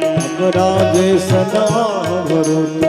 नहीं व्यर्थ परवाह करो तुम। नहीं व्यर्थ परवाह करो तुम। अब राजेश न आह भरो तुम। अब राजेश न आह भरो तुम। नहीं व्यर्थ परवाह करो तुम। नहीं कर्म परवाह करो तुम। अरे रटो राम जी का नाम, फिकर फिर क्या करना। ओ रटो राम जी के नाम, फिकर फिर क्या करना। रटो राम जी का नाम, फिकर फिर क्या करना। रटो राम का नाम, फिकर फिर क्या करना। ओ फिकर फिर क्या करना, फिकर फिर क्या करना। फिकर फिर क्या करना, फिकर फिर क्या करना। ओ फिकर फिर क्या करना, फिकर फिर क्या करना। फिकर फिर क्या करना, फिकर फिर क्या करना। सिर पर अरे सिर पर, अरे सिर पर सीताराम, फिकर फिर क्या करना। सिर पर सीताराम, फिकर फिर क्या करना। सिर पर सीताराम, फिकर फिर क्या करना। सिर पर सीताराम, फिकर फिर क्या करना। तेरे बिगड़ बनेंगे काम, कर फिर क्या करना। तेरे बिगड़ बनेंगे काम, फिकर फिर क्या करना। ओ फिकर फिर क्या करना, फिकर फिर क्या करना। फिकर फिर क्या करना, फिकर फिर क्या करना। सिर पर हर सिर पर, हर सिर पर सीताराम, फिकर फिर क्या करना। सिर पर सीताराम, फिकर फिर क्या करना। सिर पर सीताराम, फिकर फिर क्या करना। वो सिर पर सीताराम, फिकर फिर क्या करना। सिर पर सीताराम, फिकर फिर क्या करना। सिर पर सीताराम, फिकर फिर क्या करना। बोलो राघवेंद्र सरकार की जय हो। अवध मिथिला धाम की जय हो। जय जय सीताराम। जय जय राधे श्याम। अब श्री सुखदेव जी महाराज अष्टम स्कंद को विराम दे करके नवम स्कंद में प्रवेश करते हैं। आइए हम और आप मिल करके भगवान श्री राघवेंद्र सरकार के चरणों में मन को लगा करके नवम स्कंद में प्रवेश करेंगे। नवम स्कंद में 24 अध्याय है। 24 अध्याय में 12 अध्याय में सूर्य वंश का वर्णन है, जिसमें आए हमारे श्री राम जी, और बाद में 12 अध्याय में चंद्रवंश का वर्णन है, जिसमें आए हमारे श्री श्याम जी। श्री सुखदेव जी महाराज कहते हैं, परीक्षित, सूर्य वंश का वर्णन विस्तार पूर्वक नहीं सुना सकता हूं। अगर विस्तार पूर्वक सूर्य वंश का गाथा को अगर मैं गाने लगूंगा तो तुम कृष्ण कथा से वंचित रह जाओगे, क्योंकि सूर्य वंश का जो कथा है ना, वो रामचरितमानस का कथा 9 दिन का होता है ना, और श्याम जी की कथा जो है ना वो 7 दिन का होता है। तो 9 दिन का सत्र चलता रहेगा तो 7 दिन का कथा तुम नहीं सुन पाओगे। इसलिए सूक्ष्म में मैं तुम्हें राम जन्म का कथा सुनाऊंगा। वृंदावन बिहारी लाल की जय हो। श्री सुखदेव जी महाराज कह रहे हैं, न शक्यते बस्तरो भक्तम वर्ष सतेरपि। परीक्षित, 100 वर्ष तक राम कथा अगर कहना प्रारंभ कर दूं ना तो समाप्त होने वाला नहीं है। इसलिए सूक्ष्म रूप से राम कथा का तुम श्रवण करो। श्री सुखदेव जी महाराज कह रहे हैं, सबसे प्रथम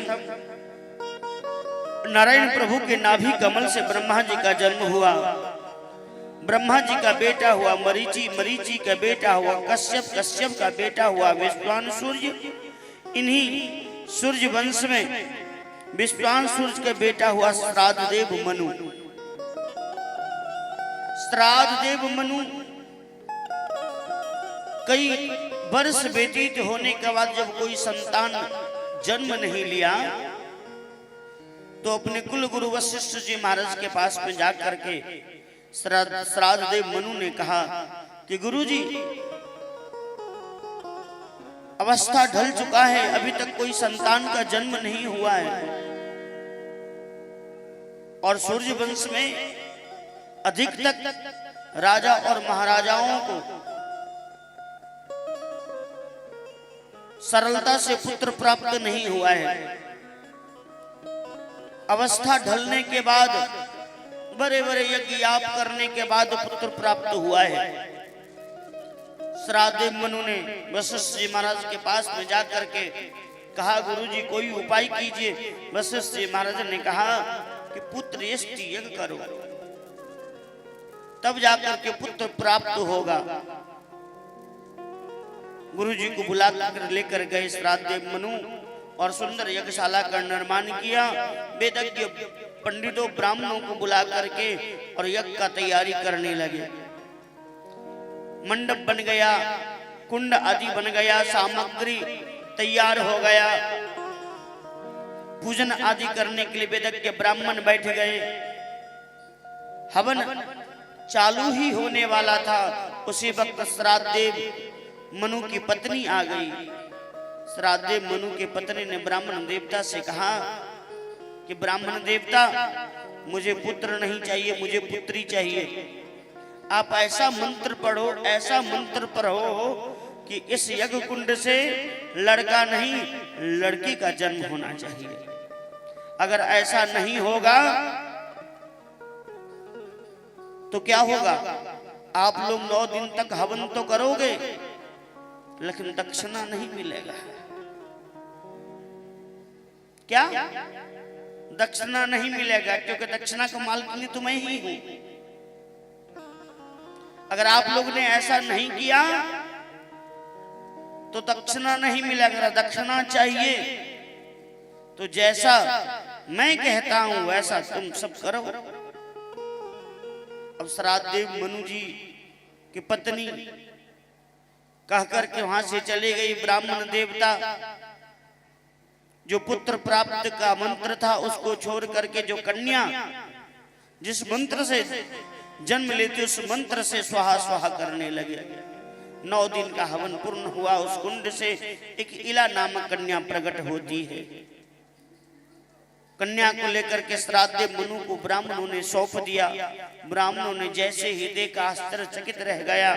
सभी ब्राह्मणों को डांटना फटकारना शुरू कर दिया। कुलगुरु वशिष्ठ जी महाराज आकर के पूछा ये क्या हो गया?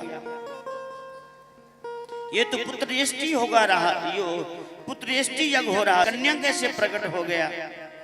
बोले महाराज मेरा तो कोई दोष नहीं है, ये तो मनु जी के पत्नी का आदेश है कि मुझे कन्या चाहिए, मैंने मंत्र बदल दिया। अब मनु जी महाराज मन में विचार करने लगे।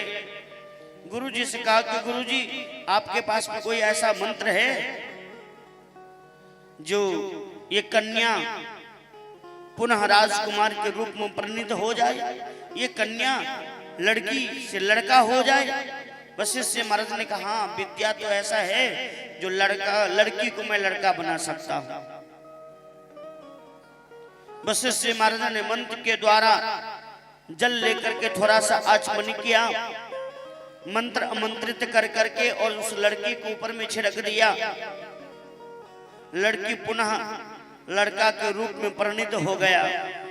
श्राद्धदेव मनु अपने पुत्र को पा करके धन्य हो गया। राजपाट चलने लगा, राजा बना दिया अपने पुत्र को। पुत्र राजा बनकर के एक दिन अश्व पे सवार होकर के सैनिक को लेकर के जंगल में शिकार करने के लिए गया। जंगल में शिकार करने के लिए गया, भूख और प्यास लगा। जंगल में एक कुटिया था, बड़ा सुंदर था, हरे भरे से एकदम पूर्ण था। उस कुटिया के अंदर में कौन कौन रहते थे? मां पार्वती और भोले बाबा। संजोग ऐसा था कि उस समय में ना तो मां पार्वती थी और ना भोले बाबा थे। श्राद्धदेव मनु का बेटा अपने सैनिक को लेकर के जैसे ही कुटिया में प्रवेश किया, प्रवेश करते ही मात्र लड़का हो गया लड़की, घोड़ा हो गया घोड़ी। राजा परीक्षित ने सुखदेव बाबा से पूछा कि बाबा ऐसे क्यों हो गया? सुखदेव बाबा ने कहा कि परीक्षित वो भूमि श्रापित भूमि था। एक बार भोले बाबा ने उस भूमि को श्राप दे दिया था। बोले क्यों? बोले एक समय की बात है, मां पार्वती सरोवर में स्नान कर रही थी। सत्संग करने के लिए बहुत से ऋषि मुनि महात्मा जैसे ही कुटिया में प्रवेश किया, मां पार्वती स्नान कर रही थी।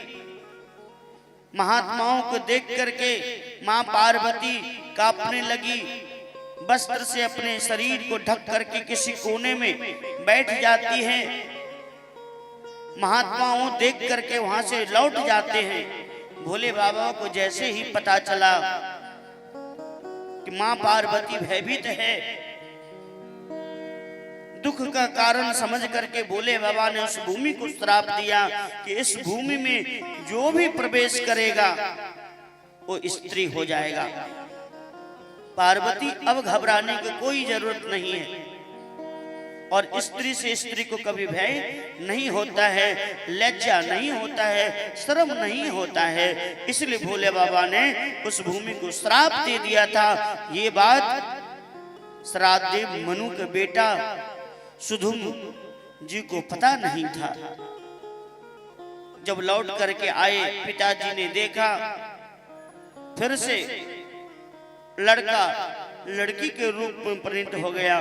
फिर गुरुजी के पास में गए, गुरुजी आपके पास में तो मंत्र है, इसे आप लड़की से लड़का बना दीजिए। गुरुजी ने कहा अब मेरा विद्या काम नहीं करेगा, अब वो सामर्थ्य उस विद्या में नहीं है, तो इस लड़की को मैं लड़का बना सकता हूं। हाँ एक उपाय है, अगर बाबा ने चाहा, भोले बाबा ने चाहा तो ये लड़की पुनः लड़का बन सकता है। भोले बाबा के पास में गए, श्राद्ध मनु वशिष्ठ जी महाराज भी गए और भोले बाबा से प्रार्थना करके अनुनय विनय करके बाबा से कह कि बाबा इस लड़की को आप लड़का बना दीजिए।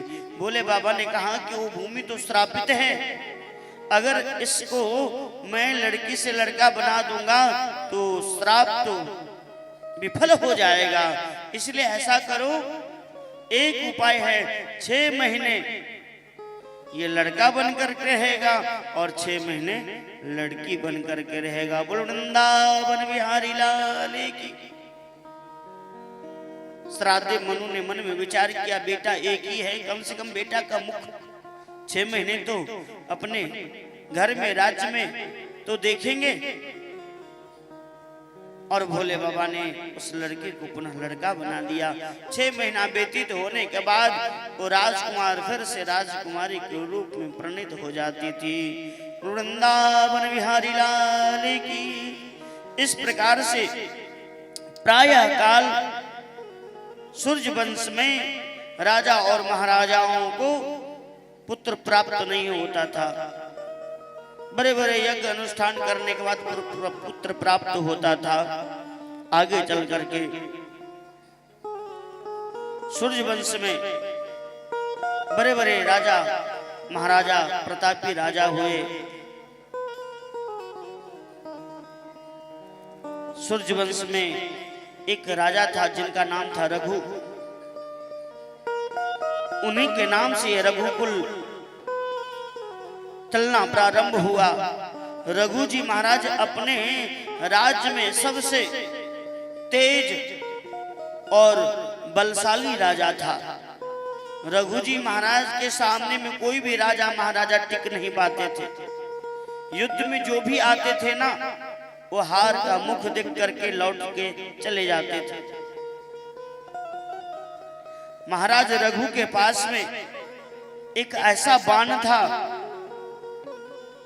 जिस बाण से रावण का मृत्यु लिखा हुआ था। ये बात जैसे ही रावण को पता चला, रावण ने जाकर के ब्रह्मा जी से तपस्या किया। तपस्या करने के बाद ब्रह्मा जी से वही बाण प्राप्त करने के लिए चाहा, लेकिन ब्रह्मा जी ने रावण को बाण देने से इनकार कर दिया, क्योंकि ये बाण तो महाराज रघु का है। लेकिन महाराज रघु ने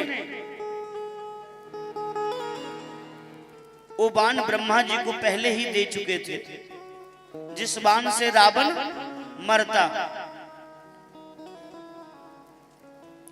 और ब्रह्मा जी को तपस्या करके रावण उस बाण को वरदान में लेकर के और अपने घर में एक दीवाल में चिनवा दिया था, जो बात किसी को पता नहीं था। रावण गया महाराज रघु से युद्ध करने के लिए। महाराज रघु उस वक्त सरजुग नदी में स्नान करके सूर्य भगवान को अर्घ दे रहे थे। रावण उसी वक्त पहुंच गया। महाराज रघु क्षत्रिय थे, रावण ब्राह्मण था। महाराज रघु ने तुरंत जल से निकल करके रावण को प्रणाम किया। जो क्रोध रावण के अंदर में था वो क्रोध शांत हो गया। ब्राह्मण कितना भी क्रोधित क्यों न हो, अगर आपने उसे प्रणाम कर लिया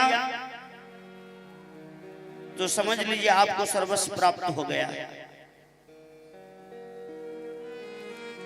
कहावत है, अगर ब्राह्मण से कुछ चाहिए तो लड़ाई झगड़ा करने से आपको कुछ नहीं मिलेगा। कहीं श्राप दिया तो कुलम समूलम दह्यति। अगर आपको चाहिए ना तो आप प्रेम से उनके चरणों में प्रणाम करके और मांग लीजिए। मांगने से कभी इनकार नहीं करते, जो चाहिए आपको प्राप्त हो जाएगा। रावण का क्रोध शांत हो गया। हाथ में जो सूर्य भगवान को जल दे रहे थे महाराज रघु, उस जल को दक्षिण की दिशा में फेंक दिए। वो जल जाकर के एक बाण का रूप धारण करके और जाकर के सिंह को लगा। सिंह जंगल में गौमाता चल रही थी, उसके ऊपर में आक्रमण किया। ये बात महाराज रघु को जैसे ही पता चला, वो बाण जाकर के सिंह को लगा, सिंह मर गया। महाराज रघु ने रावण से जाकर के कहा, रावण जाकर के देखो, अभी गौ माता जंगल में चल रही है और सिंह मारा गया है। रावण जाकर के देखा, देख करके आश्चर्यचकित रह गए। इतने प्रतापी राजा जो सूर्य भगवान को जल दे रहे थे और जल बाण के रूप में जाकर के सिंह को लगा, वो मर गया। इससे मैं कैसे युद्ध कर सकता हूं? इनके सामने तो मैं युद्ध में जीत नहीं सकता हूं, मेरा मृत्यु तो निश्चित है। रावण को समझाने के लिए महाराज रघु ने सरजुग नदी के किनारे आकर के एक बालू का रेत को हाथ से एकत्रित करके और लंका का नक्शा बनाया। लंका का नक्शा बनाया और नक्शा बना करके एक कोना का अंगूठा से दबा दिए। यहाँ पे बालू के रेत उस नक्शे को एक कोने में दबा दिया और रावण से जाकर के कहा, महाराज रघु ने कहा, रावण जाकर के देखो लंका की स्थिति। रावण जैसे ही लंका में आया तो लंका का एक कोना तहस नहस हो गया है। वृंदावन बिहारी लाल की। आजकल जो बड़े बड़े देशों में युद्ध होता है, वो क्या करते, कैसे युद्ध करते हैं? दूसरे देश का नक्शा बना करके और यहां से निशाना लगाते हैं और बैठे बैठे यहीं से उड़ा देते हैं। जहां नक्शा लगाते वहीं जाकर के वो परमाणु बम गिरता है और लगता है वहां का एक कोना विध्वंस हो। कहीं जाने की आवश्यकता नहीं है। वृंदावन बिहारी लाल की। रावण लौट गया, युद्ध नहीं किया। आगे चल करके रघु जी महाराज के वंश में दशरथ जी महाराज हुए। अज का बेटा दशरथ जी महाराज के घर में एक नहीं चार संतान का जन्म हुआ। राम, लक्ष्मण, भरत, शत्रुघ्न चारों पुत्र को पा करके दशरथ जी महाराज बड़ा प्रसन्न हुए। बड़ा बेटा राम था, बड़ा शील स्वभाव का था, सरल स्वभाव का था। कहीं पे सुस्त होकर के बैठे रहते थे राम जी। लक्ष्मण, शत्रुघ्न, भरत जी तो कभी कभी उधर उधर खेलने के लिए भी चले जाते थे, लेकिन राम जी जहां बैठते थे वहीं पे बैठे रह जाते थे। दशरथ जी महाराज एक दिन मन में विचार करने लगे, ये राजा कैसे बनेगा, मेरा राजपट कैसे चलाएगा। चिंता में बैठे हुए थे। प्रातः काल में सुबह ही राम जी उठ करके अपने पिताजी के महल में गए।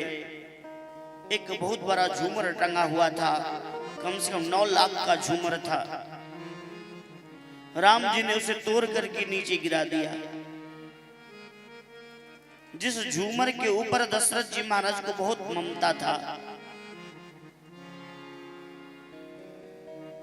सुमंत जी द्वारा पता चला दशरथ जी महाराज को कि 9 लाख का झूमर आज टूट करके महल में चारों तरफ बिखर गया है। दशरथ जी महाराज क्रोध में आकर के आंख लाल पीला करने लगे, क्रोधित हो गए। सुमंत बताओ इस झूमर की किसने तोड़ा? सुमंत जी महाराज ने कहा, दशरथ जी महाराज से कि महाराज अपना क्रोध शांत कीजिए, कोई और नहीं, आपका परम प्रिय पुत्र लाडला बेटा राम ने इस झूमर को तोड़ा। और राम का नाम सुनते ही मात्र तो क्रोध कहाँ गया, वो क्रोध पानी की तरह बह गया, शांत हो गए और एक बहुत बड़ा उत्सव मनाया। 9 लाख की जगह पे 9 करोड़ अरबों का संपत्ति दशरथ जी महाराज ने राम जी के झूमर के तोड़ने के बाद उत्सव मनाया। जितना उत्सव जन्म लेने के बाद नहीं मनाया, उससे ज्यादा उत्साह आज दशरथ जी महाराज के जीवन में प्राप्त हुआ। अब मन में इच्छा हो गया, अब मन संतुष्ट हो गया, ये मेरा बेटा राजा बनने योग्य हो गया है। अब पुत्र पाकर के दशरथ जी महाराज धन्य हो गए। समय बीतता गया। एक दिन दशरथ जी महाराज के राज दरबार में विश्वामित्र जी महाराज का प्रवेश हुआ। विश्वामित्र जी महाराज ने दशरथ जी महाराज से मिल करके और मिलने के बाद में याचना किया, हे दशरथ जी महाराज, आप अपने पुत्र राम और लक्ष्मण को मेरे साथ में जाने दीजिए। मैं जब भी यज्ञ करता हूं ना तो दुष्ट राक्षस आकर के यज्ञ विध्वंस कर देता है। आप अपने पुत्र को मेरे साथ में जाने दीजिए, मैं अपने यज्ञ का रक्षा चाहता हूं। दशरथ जी महाराज ने मना कर दिया। विश्वामित्र जी महाराज से कहा, विश्वामित्र जी महाराज, अगर आपको यज्ञ रक्षा करना है तो आप मुझे लेकर के चलिए, मेरा बेटा राम और लक्ष्मण अभी तो छोटा है। मना कर दिया। तब जाकर के कुल गुरु वशिष्ठ जी महाराज ने दशरथ जी महाराज को अपने विधि के द्वारा समझाया। समझा बुझा करके विश्वामित्र जी के साथ में राम और लक्ष्मण को भेज दिया। जब जा रहे थे तो अपने मां कौशल्या से मिलने के लिए दोनों भैया गए। प्रणाम करके मां से आदेश लेकर के और अपने गुरु के साथ में जैसे ही प्रस्थान करने लगे, मां कौशल्या ने कहा, बेटा तुम सोचो विचारो मत, अति शीघ्र जाओ। राजा परीक्षित ने सुखदेव बाबा से कहा कि बाबा मैया इतना उतावली क्यों हो रही है, बाबा के साथ में क्यों भेज रही है? आजकल के माताएं अपने पुत्र को किसी बाबा के साथ में जाने देगा? नहीं जाने देगा। लेकिन मैया कौशल्या क्यों भेज रही हैं? जाओ जाओ जल्दी जाओ जल्दी जाओ। श्री सुखदेव बाबा ने कहा कि परीक्षित, एक बार जब प्रभु श्री राम का जन्म हुआ था ना, सभी देवी देवता आए प्रभु को दर्शन करने के लिए, और दर्शन करने के लिए आए तो भोले बाबा भी आए। और भोले बाबा जब दर्शन करने के लिए आए तो मां कौशल्या से भोले बाबा ने कहा कि कौशल्या, जब तेरे घर कोई ऋषि मुनि महात्मा आए ना तो अपने बेटा को जाने देना। बोले क्यों बाबा? बोले जाएगा तो अकेला, लेकिन अकेला लौट करके नहीं आएगा। बोले क्यों बाबा? जाएगा अकेला और साथ में बहू रानी को भी लेकर के आएगा, इसलिए जाने देना, मना मत करना। बोले अच्छा ये है, ये बात है बाबा? बोले हाँ मैया। और ये बात मां कौशल्या को भोले बाबा को याद आ गया। भोले बाबा ने कहा था, इसलिए मां कौशल्या ने कहा बाबा अति शीघ्र लेकर के जाओ, लेकर के जाओ। जब बालक बड़ा हो जाता है ना तो माताएं चाहती रहती है कि कब बेटा का विवाह हो जाए, अपने बहू को मुख देखूंगी। अब विश्वामित्र जी महाराज के साथ में राम और लक्ष्मण दोनों भैया प्रस्थान किया। जाते जाते जाते जाते एक सुंदर बगीचा दिखाई दिया। बगीचे के अंदर में हरे हरे पेड़ पौधा खिला हुआ था। सुंदर सुंदर पुष्प वाटिका के अंदर पुष्प खिला हुआ था, फल लगा हुआ था, एकदम साफ सुथरा था, कोई व्यक्ति दिखाई नहीं दे रहा था। राम जी ने पूछा, गुरुजी इतने सुंदर बगीचे के अंदर कोई दिखाई नहीं दे रहा है, इस बगीचे का रक्षा करने वाला कौन है, कौन रखवाला करता है? राम जी ने गुरु जी से पूछा, आश्रम एक दिख मग माही, आश्रम एक देख मग माही, खग मृग जीव जंतु ताह नाही, खग मृग जीव ताह नाही, आश्रम एक दिख मग माही, आश्रम एक देख मग माही, खग मृग जीव जंतु ताह नाही, खग मृग जीव जनक ताह नाही, पूछा नहीं शिला प्रभु देखी, पूछा मुनि शिला प्रभु देखी, सकल कथा मुनि कहा विषेखी, सकल कथा मुनि कहा विषेखी। विश्वामित्र जी महाराज ने राम जी से कहा कि इतना सुंदर आश्रम तो दिखाई दे रहा है, इसके अंदर में जीव जंतु कोई दिखाई नहीं दे रहा है, प्रभु सिर्फ एक शिला दिखाई दे रहा है, आप कृपा करके मुझे बताइए ये शिला कौन है? विश्वामित्र जी महाराज ने कहा,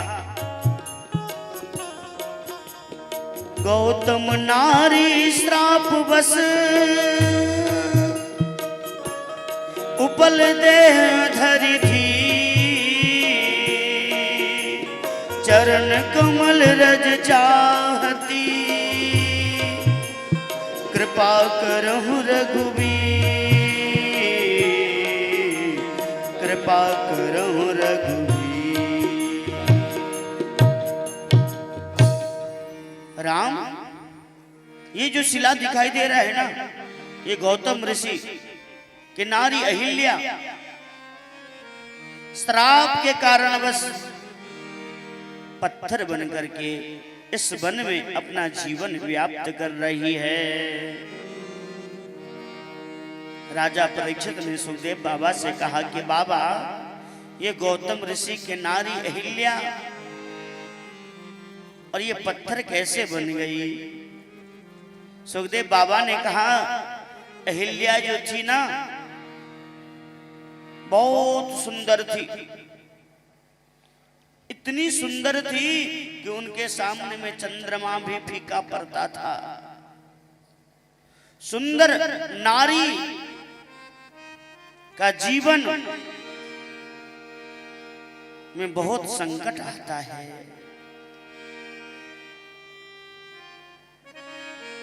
नारी अहिल्या को देख करके चंद्रमा को मोह हो गया था। चंद्रमा ने एक दिन गौतम ऋषि का रूप धारण करके प्रातः काल सुबह 4 बज रहा था और ऋषि के आश्रम में प्रवेश किया और अहिल्या के साथ दुष्कर्म किया। उसी वक्त गौतम ऋषि गंगा स्नान करके लौट करके आ ही रहे थे और जब आश्रम में प्रवेश किया और कुटिया से बाहर इंद्र गौतम ऋषि का रूप धारण करके बाहर आया। गौतम जी महाराज ने देखा, देख करके पहचान गए ये कोई ऋषि उसी नहीं है, ये तो साक्षात चंद्रमा है। गौतम ऋषि ने श्राप दे दिया, अपनी पत्नी को भी श्राप दिया और चंद्रमा को भी श्राप दिया। वृंदावन बिहारी लाल की जय हो। वही गौतम ऋषि का श्राप के कारण गौतम ऋषि का नारी पत्थर बन करके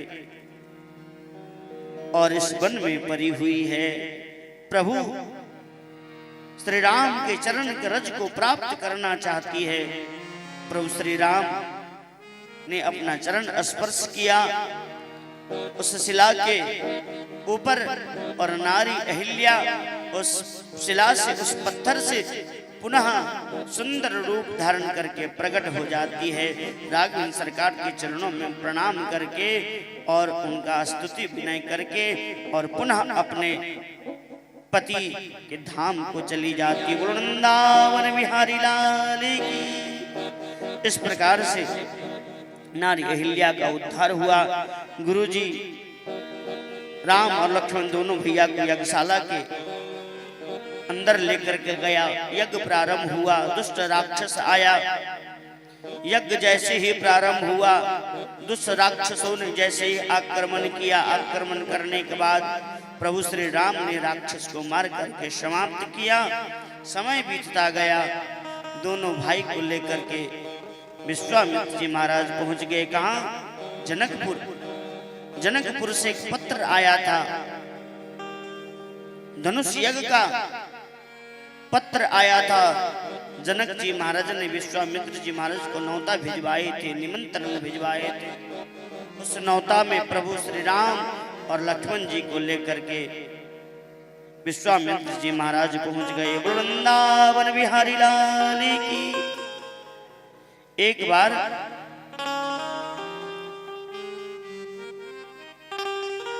जैसे ही प्रभु श्री राम और लक्ष्मण विश्वामित्र जी महाराज जनकपुर में प्रवेश करते हैं, रात्रि का समय हो चुका था।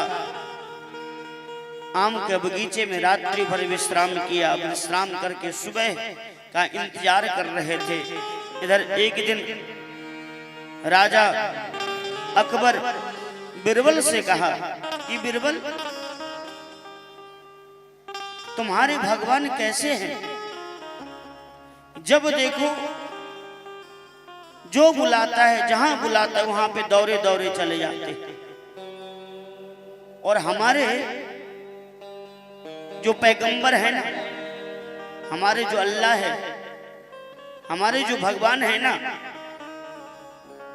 वो जल्दी नहीं आते। पहले उनके नाम से खत लिखा जाता है, उनको न्योता दिया जाता है, निमंत्रण भेजा जाता है, तब आते हैं। लेकिन तुम्हारे भगवान जो बुलाया, जहां बुलाया वहां पे तुरंत भागे भागे चले जाते हैं। बिरबल ने कहा अकबर से कि इसका उत्तर मैं आपको बाद में दूंगा, अभी तो नहीं दूंगा, बाद में दूंगा। एक दिन का समय था। अकबर का बेटा राजकुमार को नित्य प्रतिदिन एक दासी नौका विहार करने के लिए नदी में लेकर के जाती थी और नौका में बिठा करके विहार करवा करके लेकर के आती थी। बिरबल ने जाकर के दासी से कहा कि ऐसा करो, आज मैं अकबर को लेकर के नदी के किनारे मॉर्निंग वॉक करवाने के लिए लेकर के आऊंगा, टहलाने के लिए आऊंगा। तुम क्या करना, जैसे ही अकबर का ध्यान तुम्हारे ऊपर पड़े तो इस राजकुमार को धक्का दे देना। दासी ने कही अगर राजा को पता चलेगा तो मुझे फांसी पे लटका देगा कि मेरे पुत्र को मरवा दिया। बोले तुम राजकुमार को मत पानी में डालना, एक पुतला बना लो। राजकुमार की जगह एक पुतला बना लो और पुतला को बना करके और नौका विहार वो दासी कर रही थी। बीरबल अकबर को लेकर के नदी के किनारे टहल रहा था। जैसे ही बीरबल का नजर उस नौका के ऊपर में पड़ा, पड़ते ही मात्र दासी ने उस पुतले को, राजकुमार को धक्का दिया, पानी में गिर गया। अब दासी तो तैरना जानती नहीं थी। अकबर ने मन में विचार किया, कोई सेवक नहीं है, कोई चारों तरफ व्यक्ति दिखाई नहीं दे रहा है, अब इसको कैसे बचाया जाए। अपने पुत्र को बचाने के लिए अकबर इधर उधर न देख करके और जल में छलांग लगाया और अपने पुत्र को दोनों भुजाओं से जकड़ करके और जैसे ही जल से बाहर लेकर के आया तो देखा ये तो कोई राजकुमार नहीं, ये तो पुतला है। क्रोध में आकर के आंख लाल पीला करने लगा और दासी को डांटना फटकारना शुरू कर दिया। बीरबल ने कहा अकबर से कि महाराज आप क्रोध ना करें। बोले क्यों? बोले ये क्रोध करने के समय नहीं है। आपने पूछा था कि आपके भगवान जो जहां बुलाता है वहां पे तुरंत दौड़े दौड़े चले जाते। बीरबल ने कहा अकबर से हमारे भगवान तो सरल हैं, हर वक्त खड़े रहते हैं, भक्त बुलाते हैं और तुरंत दौड़ करके अपने भक्त को रक्षा करने के लिए प्रकट हो जाते हैं। आप क्यों चले गए? पानी में क्यों छलांग लगाया? अकबर ने कहा बीरबल से कि बीरबल एक ही बेटा था, तैरना उसको नहीं आता था। अगर वो डूब करके मर जाता तो फिर उसे कौन बचाता? कोई सेवक, कोई सैनिक नहीं था। इसलिए अपने पुत्र को बचाने के लिए मैं उधर उधर न देख करके और जल में छलांग लगा करके अपने पुत्र को बचा लिया।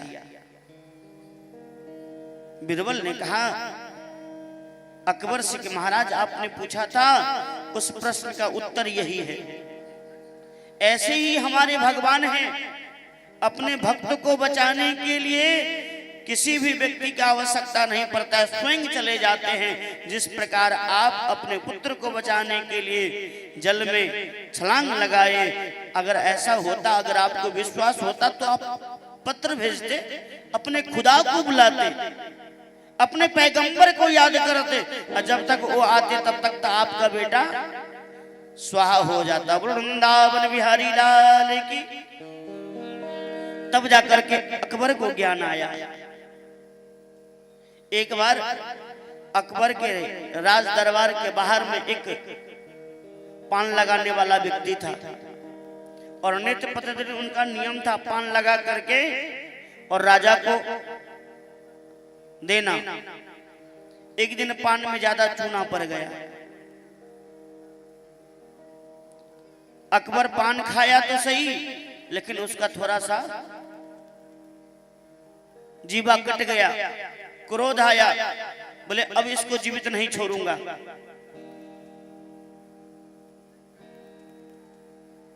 सूचना गया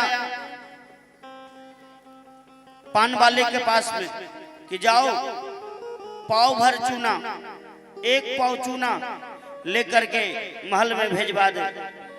एक पाव चूना लेकर के पान वाले भेजवा दिया।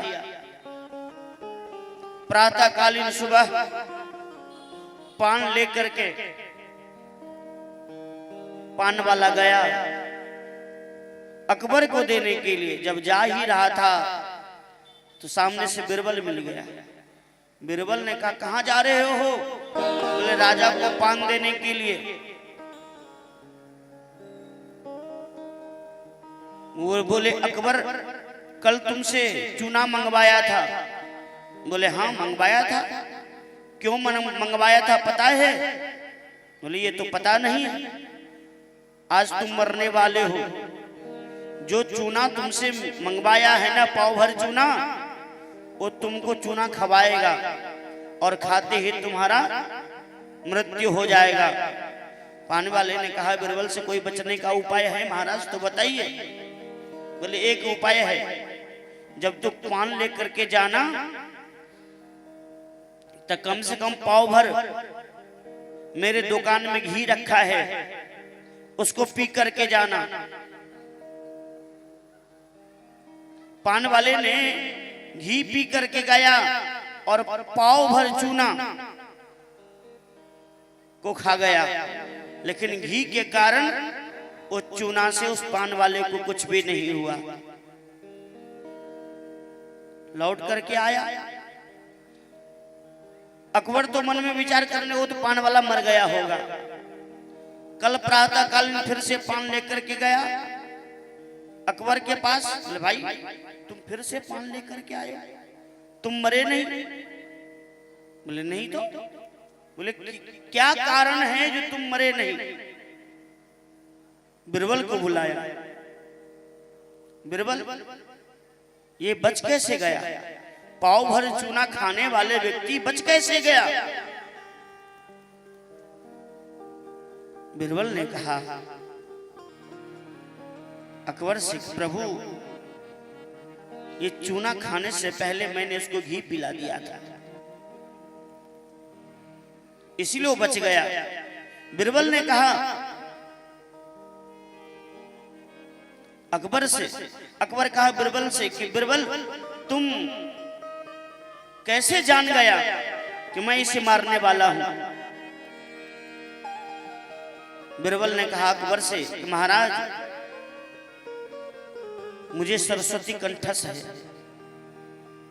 सरस्वती मेरे जीवा पे विराजमान हुई है, बैठ गई है। कोई घटना घटने से पहले मुझे ज्ञात हो जाता है। जैसे आपने चूना मंगवाया मैं समझ गया कि आप इसे मारने वाले हो, इसलिए मैं इससे बचने के लिए पहले ही घी पिला दिया था, इसलिए वो बच गया। वृंदावन बिहारी लाल की। अकबर जो था ना बड़ा दुष्ट राजा था, लेकिन उसका मंत्री बिरबल था, किसी को मरने नहीं देता था। कोई भी काम करने से पहले बिरबल को पता लग जाता था। वृंदावन बिहारी लाल की जय। इस प्रकार से विश्वामित्र जी महाराज राम और लक्ष्मण को लेकर के पुष्प वाटिका में रात्रि भर विश्राम किया। प्रातः काल सुबह उठ करके विश्वामित्र जी महाराज स्नान आदि ध्यान करके शालिग्राम भगवान को सेवा करने के लिए राम जी से आदेश दिया कि पुष्प तुलसी आदि लेकर के आओ, ठाकुर का सेवा पूजा करेंगे। राघवेंद्र सरकार छोटे से टोकरी लेकर के और पुष्प वाटिका में जाकर के पुष्प चयन करने लगते हैं। जब पुष्प तोड़ने लगते हैं तो पुष्प तोड़ते ही समय में मालिन आकर के राम जी को रोक देते हैं। राम जी नहीं मानते हैं, वाटिका में जा करके और अपने छोटे छोटे पांवों से पुष्प तोड़ने लगते हैं। मालिन ने जाकर के किशोर जी को सूचना दिया, किशोर जी आपके पुष्प वाटिका में एक सुंदर राजकुमार का प्रवेश हुआ है।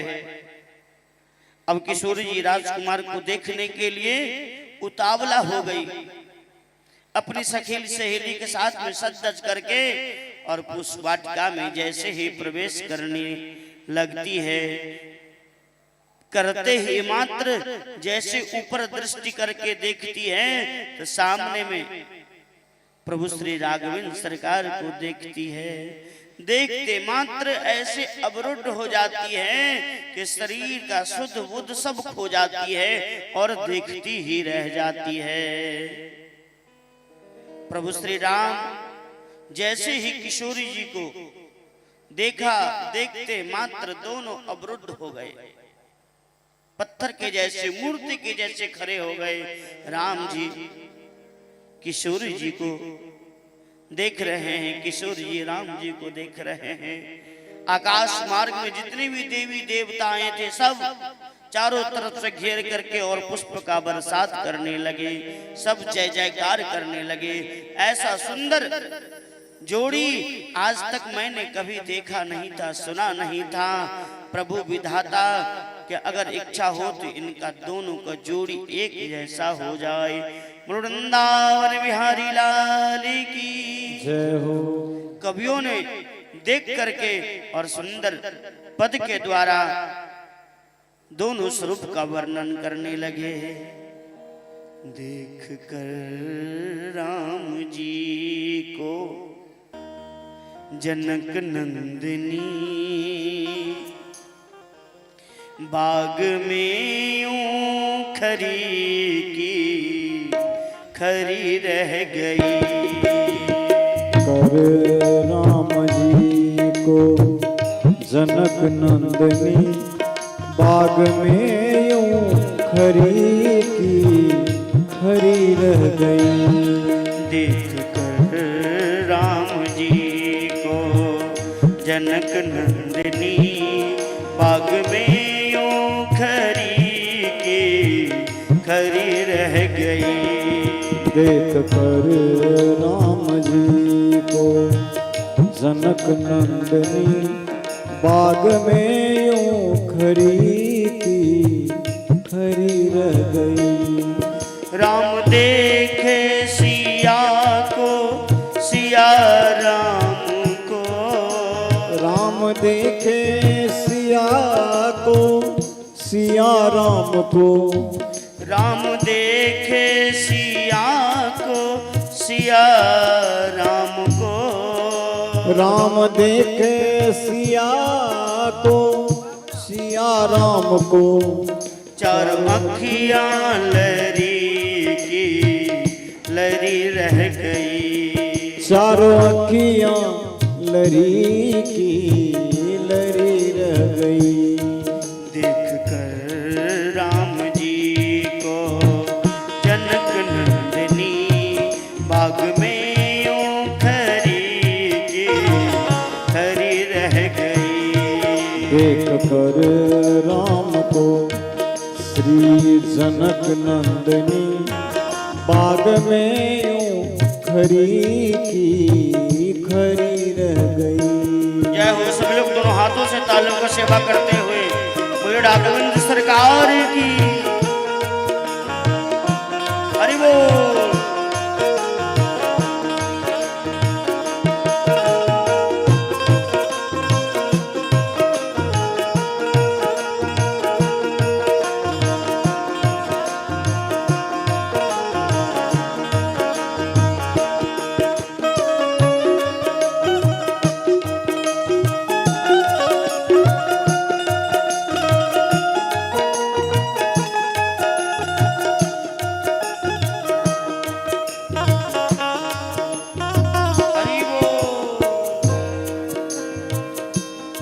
एक कहने लगी जानकी के लिए रच गई है विधाता जोरी सुधर। एक राम जी के लिए रच गई है विधाता ने जोरी सुधर। एक कहने लगी जानकी के लिए रच गई है विधाता जोरी सुधर। एक कहने लगी जानकी के लिए रच गई है विधाता ने जोरी सुधर। पर धनुष कैसे तोड़ेंगे कोमल उमर, पर धनुष कैसे तोड़ेंगे कोमल कुमर। दिल में शंका बढ़ेगी बढ़ी रह गई। दिल में शंका बढ़ी की बढ़ी रह गई। देख कर राम जी को जनक नंदिनी बाग में यूं खरी की खरी रह गई। बाग में यूं खरी की खरी रह गई। बाग में यूं खरी की खरी रह गई। बाग में यूं खरी की खरी रह गई। जय हो हरि बोल।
बोली दूजी सखी छोटे हैं मगर चमत्कार इनका तू ना जानती। बोली दूजी सखी छोट है ये मगर चमत्कार इनका तू जानती नहीं। बोली दूजी सखी छोटे हैं मगर तू चमत्कार इनका नहीं जानती। एक ही बाण में तार का राक्षसी। एक ही बाण में तार का राक्षसी। फिर उड़ी ना परी की परी रह गई। फिर उड़ी उड़ी फिर परी रह गई। देख कर राम जी को जनक नंदनी बाग में यूं खरी की खरी रह गई। देख कर राम जी को जनक नंदनी बाग में यूं खरी की खरी रह गई। बाग में यूं खरी की खरी रह गई। बाग में यूं खरी की खरी रह गई। बाग में यूं खरी की खरी रह गई। बाग में यूं खरी की खरी रह गई।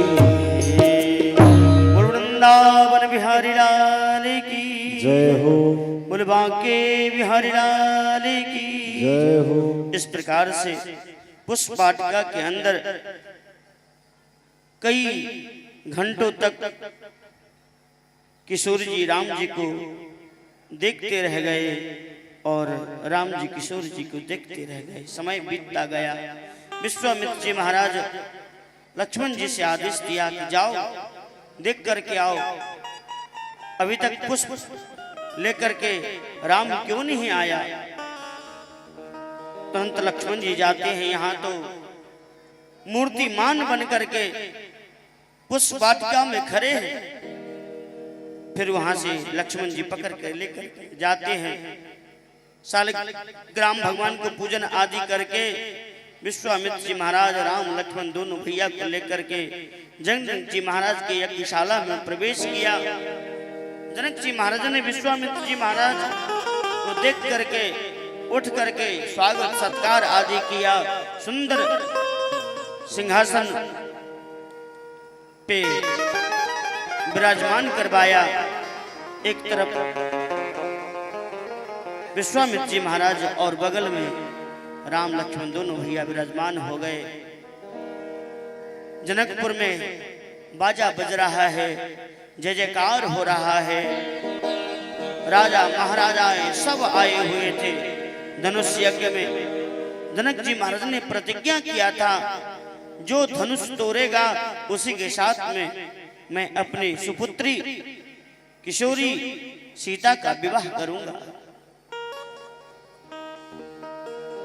अब देश देश के राजा भूप सब आए थे धनुष तोड़ने के लिए। उसी वक्त गाजा बाजा जब बज रहा था, मार्ग से रावण जा रहा था। रावण ने जैसे दृष्टि नीचे करके देखा, ये बाजा इतना शोरगोल कहां हो रहा है, जरा चल करके देखूं। रावण आया, पता चला जनक जी महाराज ने प्रतिज्ञा किए हुए हैं कि जो धनुष तोड़ेगा उसी के साथ में अपने सुपुत्री का विवाह करूंगा।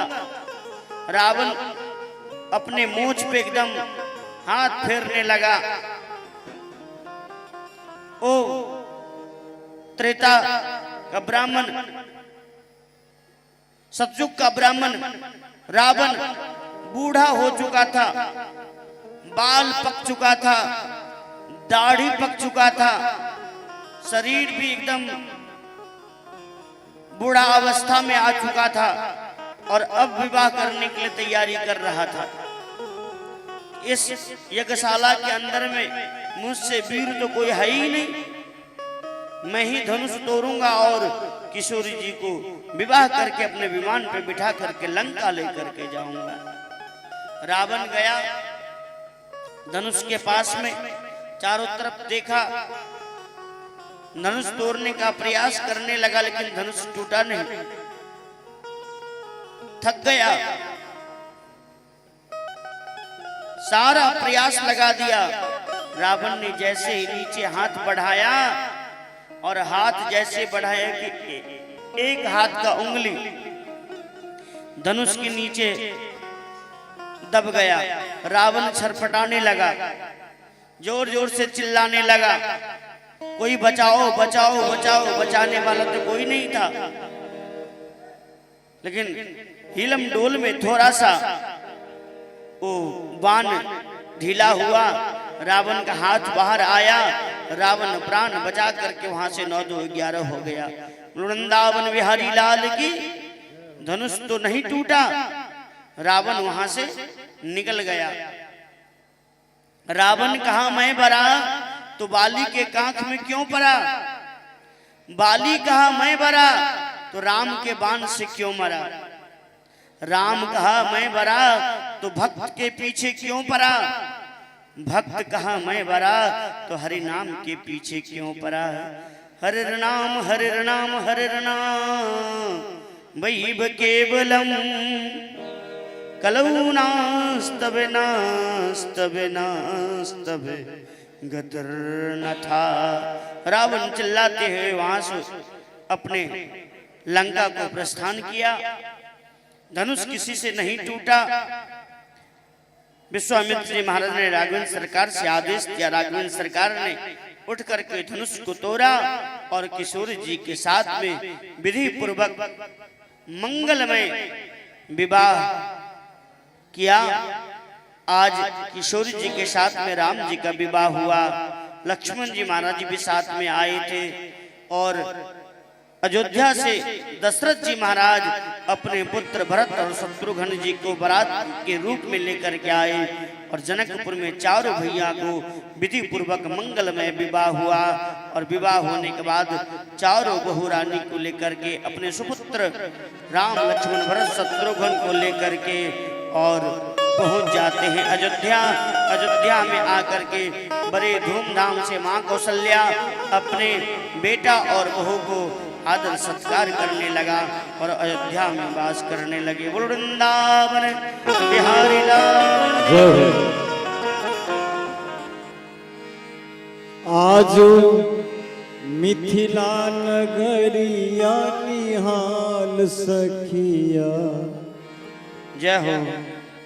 आज मिथिला नगरिया निहाल सखिया, हे निहाल सखिया, चार दुल्हा में बर का कमाल सखिया चारों दुल्हा में बर का कमाल सखिया आज मिथिला नगरिया निहाल सखिया आज मिथिला नगरिया निहाल सखिया हो निहाल सखिया चारों दुल्हा में बर का कमाल सखिया चारों दुल्हा में बर का कमाल सखिया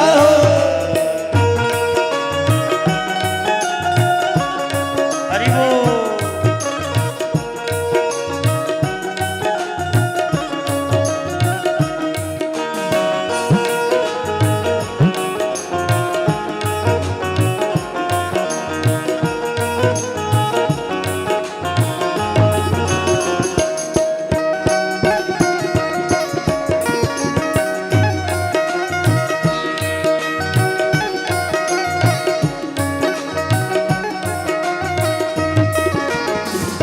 माथे मणि मोरिया कुंडल सोहे कनमा माथे मणि मोरिया कुंडल शोभे कनमा कारे कारे कजरा रे जुलमी नयनवा कारे कजरा रे झूलमी नयन लाल लाल चानन चमके भाल सखिया आहे लाले लाल चानन चमके भाल सखिया चारों दुल्हा में बर का कमाल सखिया चारों दुल्हा में बर का कमाल सखिया जय हो।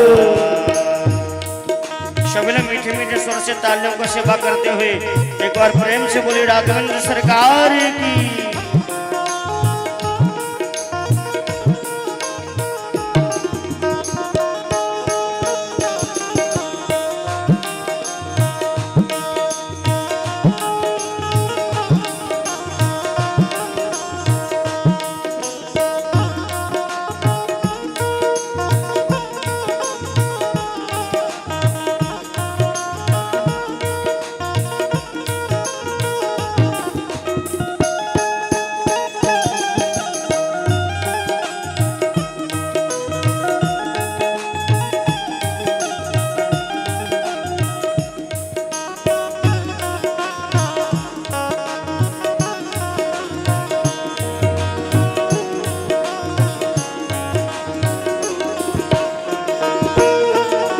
साबर साबर गोरे गोरे जोरिया जहान है साबर साबर गोरे गोरे जोरिया जहान है अखिया न देख ली न सुन ली कान है अखिया न देख ली न सुनने कान है जुग जुग जोरी जीवे बेमिसाल सखिया जुग जुग जोरी जीवे बेमिसाल सखिया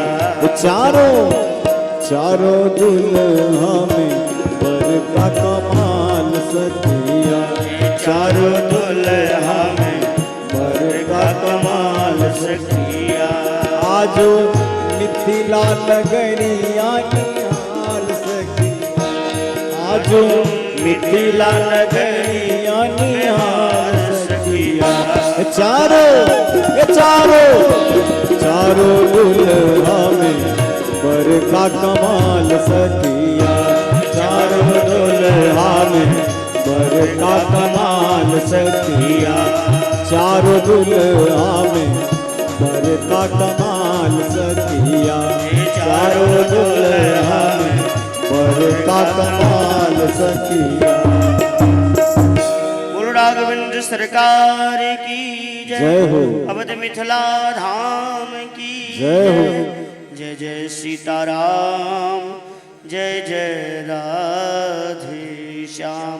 इस प्रकार से प्रभु श्री राम अपने बहुओं को साथ में अयोध्या में प्रवेश करके मां कौशल्या ने जैसे ही देखी अपने बेटा और बहू रानियों को सेवा सत्कार आदि कर करके और अयोध्या में वास करने लगे।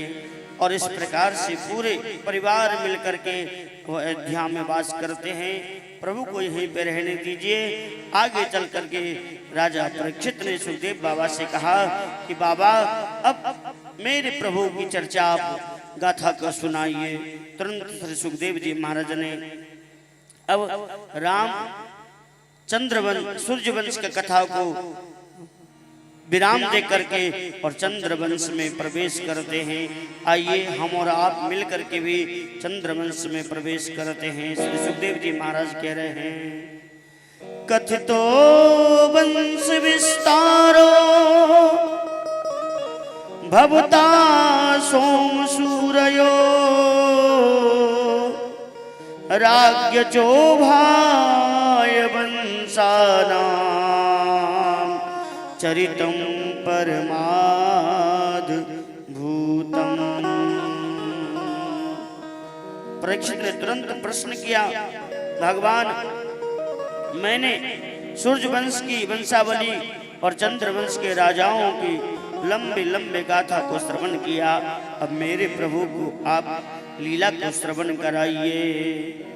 तुरंत श्री सुखदेव जी महाराज ने राजा परीक्षित से कहा कि परीक्षित, सबसे प्रथम नारायण प्रभु की नाभि कमल से ब्रह्मा जी का जन्म हुआ। ब्रह्मा जी के बेटा अत्रि, अत्रि का बेटा चंद्रमा हुआ, चंद्रमा का बेटा बुध हुआ, बुध का बेटा आगे चलकर पांडव हुआ, पांडवों का बेटा अभिमन्यु हुआ, अभिमन्यु का बेटा परीक्षित हुआ। परीक्षित जी महाराज से 4 बेटा का जन्म हुआ। जन्मे जाए सूतसेन, भीमसेन, अग्रसेन, ये 4 पुत्र हुए। सूरसेन का बेटा हुआ वसुदेव जी महाराज और अग्रसेन जी महाराज का बेटा हुआ कंस। कंस बड़ा दुष्ट था, बड़ा पापाचारी था, दुराचारी था। अपने ही पिता को मार पीट करके और गद्दी से, राजगद्दी से उतरवा करके हाथ में हथकड़ी और पैर में बैरी लगा करके कैद खाना में बंद करवा दिया और मथुरा का राजा बन करके सिंहासन पे बैठ गया और मथुरा को राज्य चलाने लगा। इधर सूरसेन के बेटा वसुदेव जी महाराज को 6 पहले ही विवाह हो चुका था। 7वां विवाह का नंबर जैसे ही आया, भीमसेन ने मन में विचार किया, कंस ने मन में विचार किया, मथुरा वासी जितने भी लोग हैं सब तो मुझे दुष्ट समझते हैं, पापाचारी समझते हैं, हत्यारा समझता है, इसलिए नेक काम क्यों ना मैं कर लूं। कंस ने अपने चाचा की बेटी देवकी का विवाह वसुदेव जी महाराज के साथ में कर दिया। बड़े धूमधाम से कंस ने विवाह देवकी के साथ में वसुदेव जी महाराज का विवाह हुआ। विवाह को लेकर के एक सारथी वसुदेव और देवकी को ले जाने के लिए तैयार थे। कंस ने मन में विचार किया, नेक काम और क्यों न कर लूं। सेवक को, सारथी को हटा करके और उस सारथी के जगह पे स्वयं कंस सारथी बन करके बैठ जाता है और देवकी वसुदेव जी को रथ में बिठा करके ले जाने की तैयारी करने लगते हैं। बोलो वृंदावन बिहारी लाल की जय। कंस ने वसुदेव जी महाराज को विवाह में 400 हाथी, 1500 घोड़ा, 1800 रथ, 200 रानियां दहेज में दिया। उस वक्त पूरा फूला समा रहा था, हृदय में आनंद उमड़ रहा था। आकाश में देवतागण घबरा रहे थे कि दुष्ट के हृदय में अगर ये आनंद प्राप्त होने लगे तो भगवान कैसे आएंगे। सूर्य भगवान से प्रार्थना किया। सूर्य भगवान ने आकाशवाणी किया, अस्याष्टकमो गर्भे हंताय बहु वेद सह। सूर्य भगवान ने कहा, अरे दुष्ट पापी कंस, जिस देवकी को विवाह को लेकर के तुम फूला फूला समा रहा है ना, उसी देवकी का 8वां लाल तेरा काल होगा, तेरा काल होगा। अब कंस घबराने लगा, मेरा काल, देवकी का 8वां लाल, मैं देवकी को ही जीवित नहीं रहने दूंगा। तुरंत मयान से तलवार निकाल करके और रथ पे बैठी हुई थी देवकी, बाल पकड़ करके खिसेट करके और नीचे उतार करके जैसे ही मारने का प्रयास करने लगा, उसी वक्त वसुदेव जी महाराज ने हाथ पकड़ लिया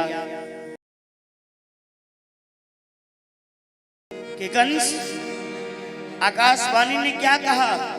देवकी का 8वां लाल तेरा काल होगा या कि देवकी काल होगा।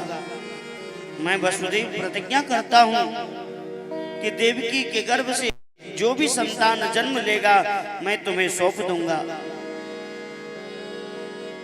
कंस के हृदय में दया आया, मन में विचार करने लगा कि वसुदेव जी महाराज कभी झूठ नहीं बोलते, क्योंकि उनका मित्र था। विश्वास होने के बाद देवकी को छोड़ दिया। वसुदेव जी महाराज और देवकी के हाथ में हथकड़ी और पैर में बैरी लगा करके और कारागार में बंद कर दिया। वृंदावन बिहारी लाल की जय। समय बीतता गया, बीतने के बाद इधर देवकी के गर्भ से प्रथम संतान का जन्म हुआ, जिनका नाम था कीर्तिमान। कीर्तिमान को लेकर वसुदेव जी महाराज गोदी में लेकर के और कंस को जा करके दे दिया। कंस ने मन में विचार करने लगा, ये मांस का लौथा, ये देवकी का प्रथम पुत्र, ये छोटा सा बालक मेरा क्या बिगाड़ेगा, ये मुझे कैसे मार सकता है। कंस ने लौटा दिया, आप इसे लेकर के जाओ। जब लौट करके आ रहे थे वसुदेव जी महाराज, उसी वक्त नारद जी महाराज पहुंच गए कंस के पास में। नारद जी ने कंस से कहा कि कंस, देवताओं के बात पर कभी विश्वास मत करना, क्योंकि पहला भी 8वां हो सकता है और 8वां भी पहला हो सकता है। एक कमल का पुष्प लेकर के कंस को समझाया। दो व्यक्ति दूसरे को उकसाने के बाद बोलता है, कौन कौन? एक दुष्ट और दूसरा शंख। दुष्ट व्यक्ति को जब तक नहीं उकसाइएगा तब तक वो क्रोध में नहीं आता, और शंख को जब तक आप फूकिएगा नहीं तब तक वो नहीं बोलता। वृंदावन बिहारी लाल की जय हो। कंस दौड़ता हुआ गया कारागार के अंदर। देवकी अपने पुत्र को लेकर के गोदी में बैठी हुई थी। देवकी के गोद से उस छोटे से बालक को लेकर के आंखों के सामने में पत्थर पे पटक करके कंस ने मार दिया। देवकी रोते रोती रह गई, लेकिन कंस ने मारना नहीं छोड़ा। एक एक करके 6 पुत्र को मार करके समाप्त कर दिया। 7वां का नंबर आया। कंस ने चारों तरफ से पहरेदार लगा दिया। देखना, कहीं देवकी का पुत्र जन्म लेते पहले मुझे आकर के सूचना देना। 7वां गर्भ जैसे ही देवकी के घर में आए, भगवान ने तुरंत माया देवी को आवाहन किया। माया देवी से कहा कि माया, देवकी का 7वां गर्भ से निकाल करके मां रोहिणी को गर्भ में स्थापित कर दो, और मथुरा में चारों तरफ सूचना फिरवा देना कि देवकी का 7वां गर्भ में ही समाप्त हो गया है। अब कंस को जैसे मन में सूचना मिला, कान में सूचना मिला कि देवकी का 7वां गर्भ में ही समाप्त हो गया, कंस ने मन में विचार करने लगा, चलो एक पाप से तो बच गया। अब आए 8वां का नंबर। चारों तरफ से पहरेदार लगा दिया, सैनिक बढ़वा दिया कि देखना वो काला कलौटा मुरली वाला जब आए मुझे सूचना देना।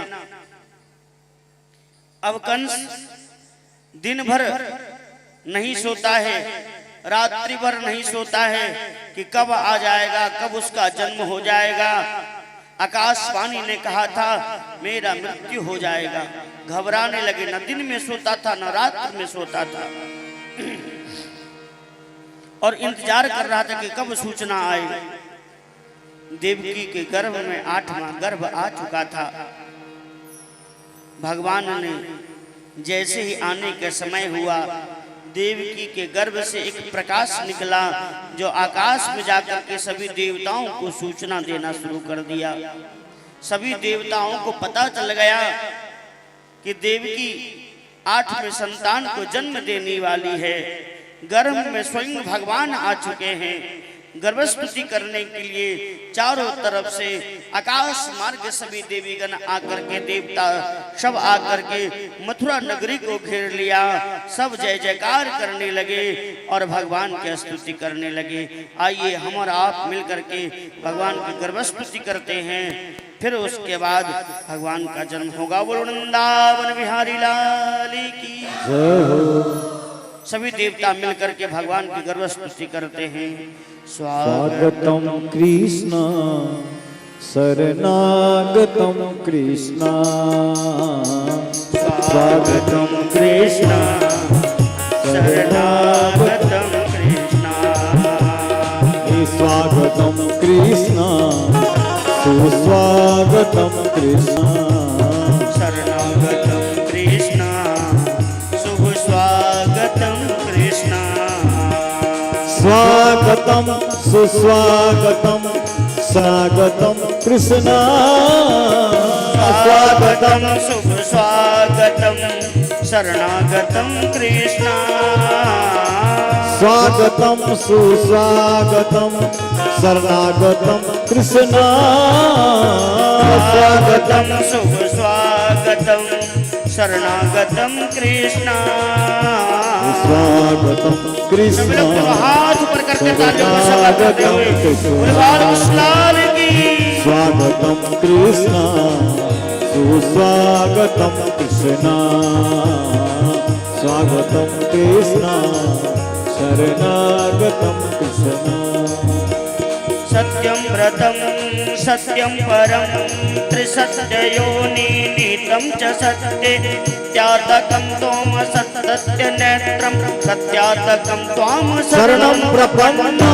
स्वागतम कृष्ण शरणागतम कृष्ण, स्वागतम कृष्ण सुस्वागतम कृष्ण, स्वागतं सुस्वागतम शरणागतम कृष्ण, स्वागतम सुस्वागतम शरणागतम कृष्ण, स्वागतं सुस्वागतं शरणागतं कृष्ण, स्वागतम कृष्ण शरणागतम कृष्ण, स्वागतम कृष्ण सुस्वागतम कृष्ण, सुस्वागतम कृष्ण शरणागतम कृष्ण, सुस्वागतम कृष्ण।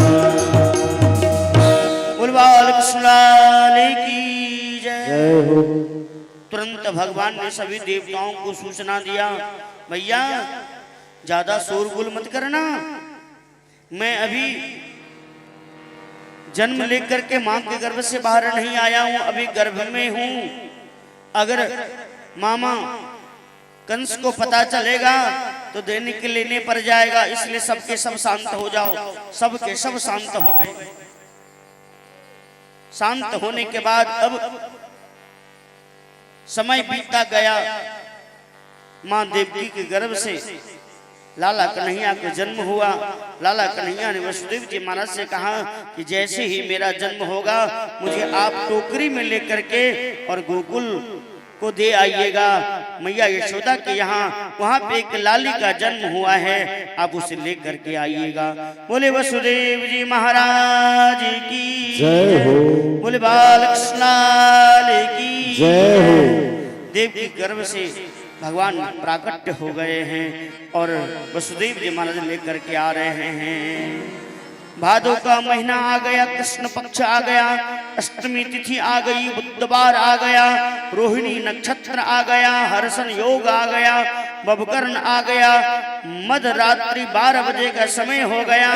चंद्रमा चारों तरफ पूर्ण रूप से खिली हुई है, आकाश में चकचमा रहे हैं सभी लोग। उसी समय में ठीक 12 बजे है रात्रि, भगवान का जन्म मां देवकी के गर्भ से प्रकट हो गया। बोले बालकृष्ण लाल की जय हो। बोले वसुदेव भगवान की जय हो। वसुदेव जी महाराज अपने पुत्र को लेकर के और गोकुल को प्रस्थान किया। मां देवकी के गर्भ से प्रकट हुए और मां यशोदा के यहाँ पे जाकर के स्थापित हो गए। ठीक रात्रि 4 बज रहा था।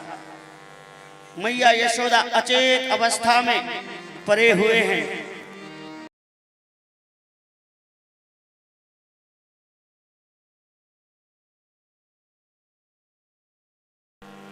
और मैया यशोदा तो अब अचेत अवस्था में पड़ी हुई थी और उसी वक्त नंद बाबा का बहन सुनंदा प्रातः कालीन सुबह उठ करके जैसे ही मैया यशोदा को देखने के लिए आई, अभी तक लाला हुआ या नहीं हुआ उसी इंतजार में बैठी हुई थी। जैसे ही सुनंदा आई, देखती है फाटक खोल करके मैया यशोदा के बगल में एक लाला हाथ फेंक रहा है, पांव फेंक रहा है। सुनंदा देख करके एक थाली लेकर के और जोर जोर से पीटने लगी। हे गो हे गो हे गो हे गो हे गो हे गो, जोर जोर से हल्ला करने लगी। मैया यशोदा का ध्यान खुला, बोली ये बालक किसका है? अरे सुनंदा, ये बालक किसका छोड़ा लेकर के तुम चली आई हो? अरे मैया तो ही नहीं पतो, ये तो तेरो ही लाला है। अब जाकर के मैया यशोदा को भरोसा हुआ कि मेरा लाला जन्म ले चुका है। बड़े धूमधाम से मैया यशोदा आनंद उत्सव मनाने लगी। सुनंदा दौड़ करके नंद बाबा के पास में जाती है। नंद बाबा को सूचना दिया, बाबा याई गौशाले में तुम बैठे बैठे क्या कर रहे हो? माला सत्का रहे हो?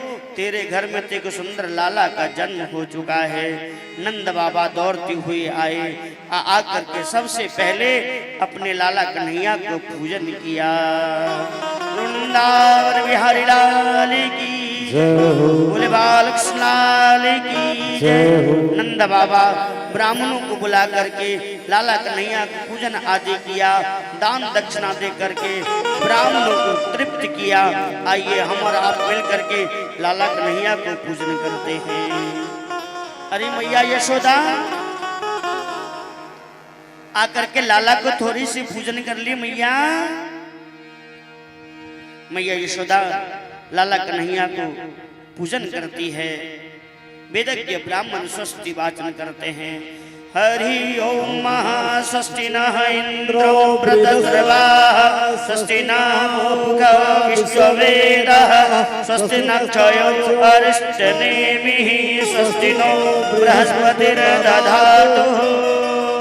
हरि ओम मंगलम भगवान विष्णु मंगलम गरुड़ध्वज मंगलम मंगलाय हरि।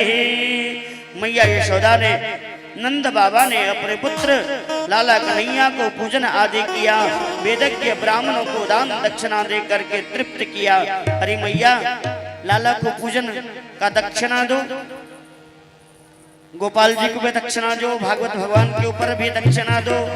और हम लोग भी बैठे हैं, हम लोग को भी बड़े मैया उतावला हो गई है। मैया यशोदा आज उदार हो गई है और लाला कन्हैया को पूजन दक्षिणा, बधाई दक्षिणा अलग से और पहले पूजन दक्षिणा मैया यशोदा दे रही है। नंद घर आनंद भयो जय कन्हैया लाल की। नंद घर आनंद भयो जय कन्हैया लाल की। अरे नंद घर आनंद भयो जय कन्हैया लाल की। हे नंद घर आनंद भयो जय कन्हैया जय कन्हैया लाल की मदन गोपाल की जय कन्हैया लाल की मदन गोपाल की जय कन्हैया लाल की मदन गोपाल की जय कन्हैया लाल की मदन गोपाल की हाथी दिनो घोड़ा दिनो और दिनो पाल की हाथी दिनो घोड़ा दिनो और दिनो पाल की कौन को दिनो हाथी घोड़ा कौन को दिनो पाल की और दियो हाथी घोड़ा और दियो पाल की छोरन को दिनो हाथी घोड़ा बूढ़न को दिनो पाल की और दियो हाथी घोड़ा और दियो पाल की जय जसोदा लाल की जय हो नंदलाल की जय जसोदा लाल की जय हो नंदलाल की नंद भयो जय कन्हैया लाल की नंद घरा नंद भयो जय कन्हैया लाल अरे रे नंद घर आनंद भयो कन्हैया लाल की नंद घरा नंद भयो जय कन्हैया लाल की नंद घर आनंद भयो जय कन्हैया लाल की नंद घरा नंद भयो जय कन्हैया लाल की नंद घर आनंद भयो जय कन्हैया लाल की नंद घरा नंद भयो जय कन्हैया लाल की कन्हैया लाल की मदन गोपाल की जय कन्हैया लाल की मदन गोपाल की हाथी दिनो घोड़ा दिनो और दिनो पाल की हाथी दिनो घोड़ा दिनो और दिनो पाल की नंद घर आनंद भयो जय कन्हैया लाल की नंद घरा नंद भयो जय कन्हैया लाल की ओ नंद घर आनंद भयो जय कन्हैया लाल की नंद घरा नंद भयो जय कन्हैया लाल की बोलिए श्री कृष्ण कन्हैया लाल की जय। इस प्रकार से मैया यशोदा ने लाला कन्हैया को पूजन किया, नंद बाबा पूजन आदि किया, वेदज्ञ ब्राह्मणों को दान दक्षिणा देकर के तृप्त किया। और जैसे ही गोकुल वासियों ने सुना कि लाला कन्हैया का जन्म हो गया है, सारे ग्वाल बाल सखी सहेली सज धज करके नंद बाबा के यहाँ पे आकर के बड़े धूमधाम से नंद उत्सव मनाना प्रारंभ कर दिया। अरे मैया यशोदा, नंद बाबा कहाँ गए हैं? बाबा को भी नेक बुला लो। मैया यशोदा और नंद बाबा इतने उदार हो गए कि खजाना खोल करके और तिजोरी के चाबी ही सुनंदा को दे दिया और दोनों हाथ से लुटाने लगे। डगर डगर बिछ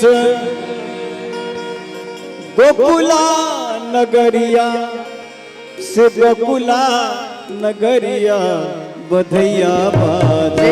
सभी लोग तालियों का हो सेवन करते हैं। बधैया बाजे, बाबा नंद के दुवरिया बधैया बाजे, बाबा नंद के दुवरिया बधैया बाजे, बाबा नंद के दुवरिया बधैया बाजे, बाबा नंद के दुवरिया बधैया बाजे। ओ बधैया बाजे हो सहनैया बाजे, ओ बधैया बाजे हो सहनैया बाजे, ओ बधैया बाजे हो सहनैया बाजे, ओ बधैया बाजे हो सहनैया बाजे। बाबा नंद के दुवरिया बधैया बाजे, बाबा नंद के दुवरिया बधैया बाजे, बाबा नंद के दुवरिया बधैया बाजे, बाबा नंद के दुवरिया। जय हो। सब लोग अपना हाथ कर करके तालियों का सेवा करते हुए परिवार स्थान की जय हो।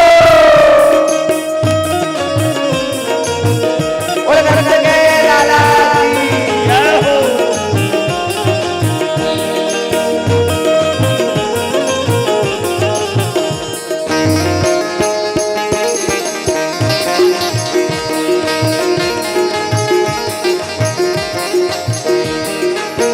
राजा जी के शोभे मुकुट पीतांबर, हो मुकुट पीतांबर जसोदा रानी के। राजा जी के शोभे मुकुट पीतांबर, हो मुकुट पीतांबर जसोदा रानी।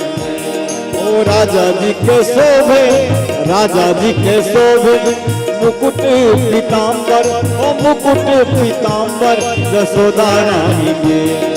राजा जी के शोभे मुकुट पीतांबर, ओ मुकुट पीतांबर यशोदा रानी के, लाल पियरी चुनरिया यशोदा रानी के, लाल पियरी चुनरिया यशोदा रानी। ओ बधैया बाजे हो सहनैया बाजे, ओ बधैया बाजे हो सहनैया बाजे, ओ बधैया बाजे हो बधैया बाजे, ओ बधैया बाजे हो बधैया बाजे। बाबा नंद के बुआ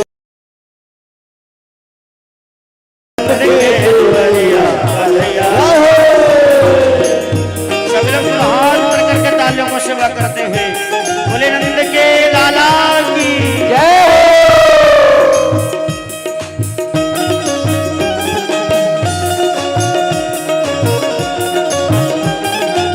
हरि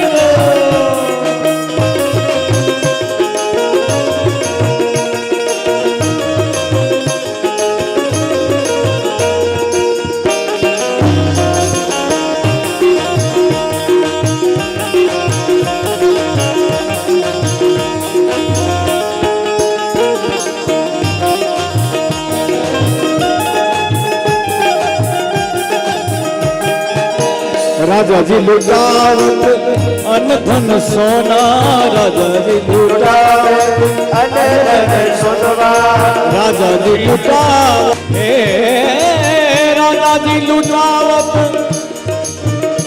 अन धन सोना, अन धन सोना, अन धन सोना, अन धन सोना, राजा जी लुटावत अन धन सोना यशोदा रानी, ओ राजा जी लुटावत अन धन सोना, अन धन सोना यशोदा रानी, हो यशोदा रानी, हो यशोदा नग चरित कंगन यशोदा रानी, नग चरित कंगन यशोदा रानी। ओ बधैया बाजे हो सहनैया बाजे, ओ बधैया बाजे हो सहनैया बाजे, बधैया बाजे हो सहनैया बाजे, बधैया बाजे हो सहनैया बाजे। बाबा नंद के दुआरिया बधैया बाजे, बाबा नंद के दुआरिया बधैया बाजे, बाबा नंद के दुआरिया बधैया बाजे, बाबा नंद के दुआरिया बधैया।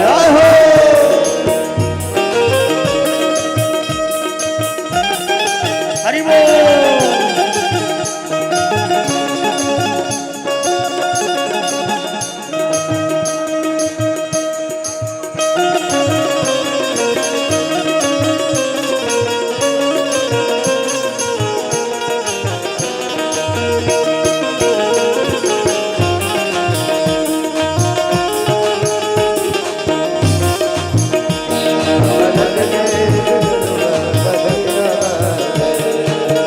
देवन विमान चढ़ी फूल बरसावे हो, देवन विमान चढ़ी फूल बरसावे हो, देवन विमान चढ़ी फूल बरसावे हो, देवन विमान चढ़े फूल बरसावे हो, लुटन लागे हो, लुटन जय हो लुटन लागे हो, लुटन लागे। सब लोग लुगैया लुटन लागे, सब लोग लुगैया बधैया बाजे, ओ लुटन लागे हो, लुटन लागे हो, ओ लुटन लागे हो, लुटन लागे, ओ लुटन लागे हो, लुटन लागे, ओ लुटन लागे हो, लुटन लागे। वो सब लोग लुगैया लुटन लागे, सब लोग लुगैया लुटन लागे। बाबा नंद के दुआरिया बधैया बाजे, ओ बाबा नंद के दुआरिया बधैया। सब लोग तालियों को सेवा करते हुए प्रेम से बोले हरि बोल। जय हो। राजा से राजा साहब भगवान का जन्म हो चुका है। हमारे डॉक्टर साहब कहाँ हैं? उनसे निवेदन है कि कथा के मंच पर कृपया आप आने का कष्ट करेंगे। राम कुमार बाबा आपको बुला रहे हैं भागवत के मंच पर। जय हो। डॉक्टर साहब आप कृपया मंच पर आने का कृपा करेंगे। जय जय श्री राधे। मैया तो बैठी है, नंद बाबा अभी तक नहीं आए।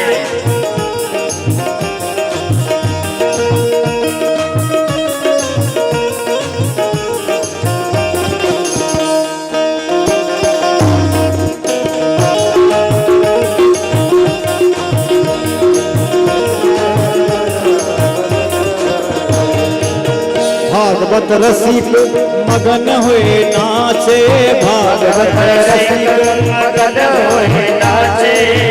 क्या आप लोग भागवत रसिक नहीं हैं? भागवत रसिक मगन हुए नाचे। जो भागवत रसिक हैं उन्हें नाचना होगा। वहाँ नंद बाबा के घर में सभी नाच रहे थे, आप लोग भी नाचिए। अरे उपनयन में, विवाह में, मुंडन में नाचते हैं डीजे पर में, यहाँ नाचने में क्या लज्जा है? नाचिए।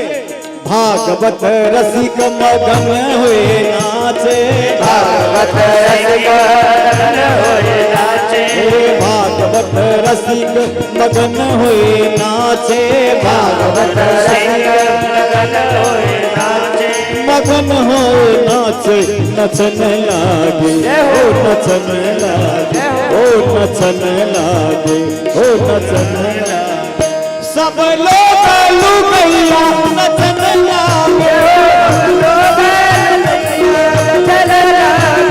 सब लोग लुगैया नचन लागे, हो नचन लागे हो नचन लागे, हो नचन लागे हो नचन लागे, ओ सब लोग लुगैया नचन लागे, ओ सब लोग लुगैया नचन लागे। ओ डगर डगर बीच गोकुला नगरिया, गोकुला नगरिया बधैया बाजे, ओ बधैया बाजे, ओ बधैया बाजे, ओ बधैया बाजे। बाबा नंद के दुवरिया बधैया बाजे, बाबा नंद के दुवरिया बधैया बाजे, बाबा नंद के दुवरिया बधैया बाजे, बाबा नंद के दुवरिया बधैया बाजे। बोलिए श्री कृष्ण कन्हैया लाल की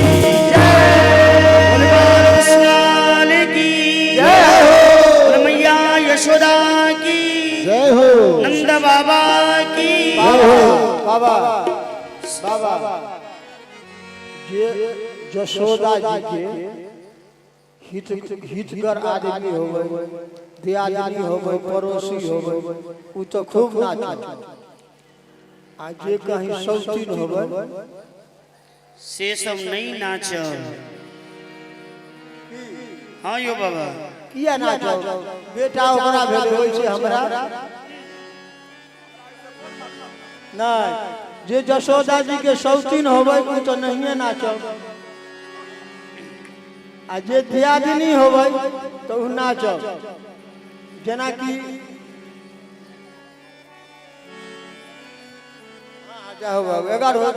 वृंदावन बिहारी लाल की जय हो। एक सखी आकर के नंद बाबा से कहा, बाबा कि तेरे घर में लाला भयो है, यही मारे हम सखी सहेली सज धज करके आयु हूँ बधाई लेवे को लिए। नंद बाबा ने कहा, सखी तुम चिंता मत कर बाबा, जितना बाबा नहीं नाचब तो मुड़ियो हिले, लेकिन जरूर हिले। सभी लोग दोनों हाथ पर करके तालियों का सेवा करते हुए प्रेम से मेरे साथ में गाएंगे। अरे नंद जी के अंगना में, अरे मैया जी के अंगना में क्या, अरे बज रही आज बधाई, नंद जी के अंगना में बज रही आज बधाई। 100 बार बधाई मेरे लोगों, 100 बार बधाई मेरे लोगों, 100 बार बधाई मेरे लोगों, 100 बार बधाई मेरे लोगों, लाखों बार बधाई।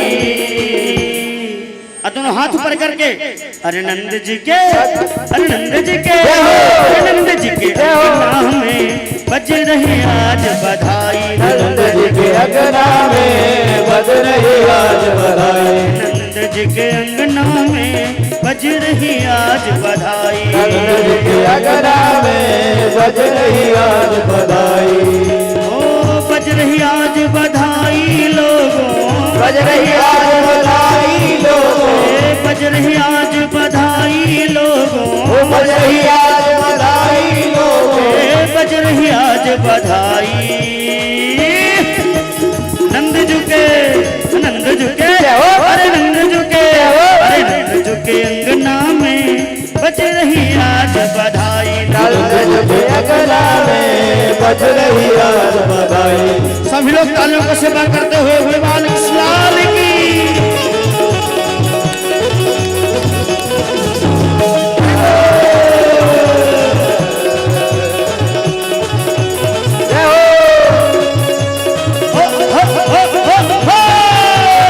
नंद के लाला की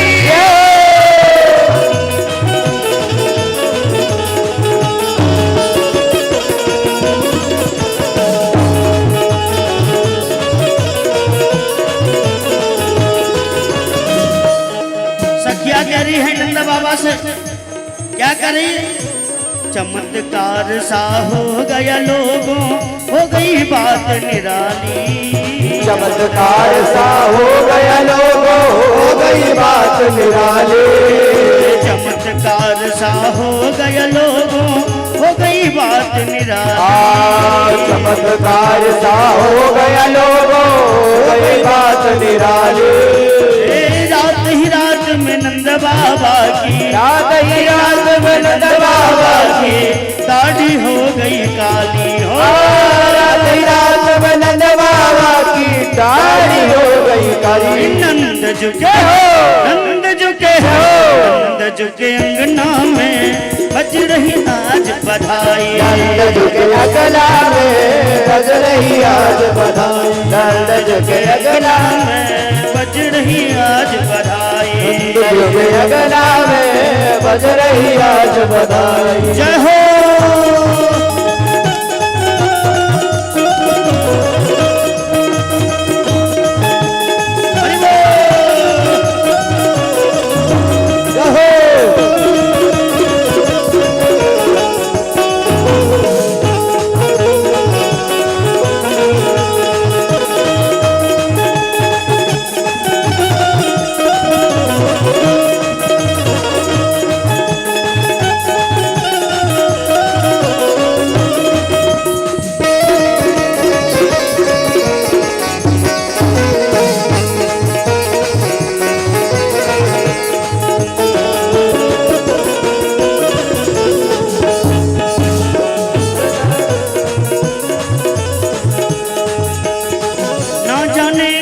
ऋषि मुनि ने भागाज लपेटा।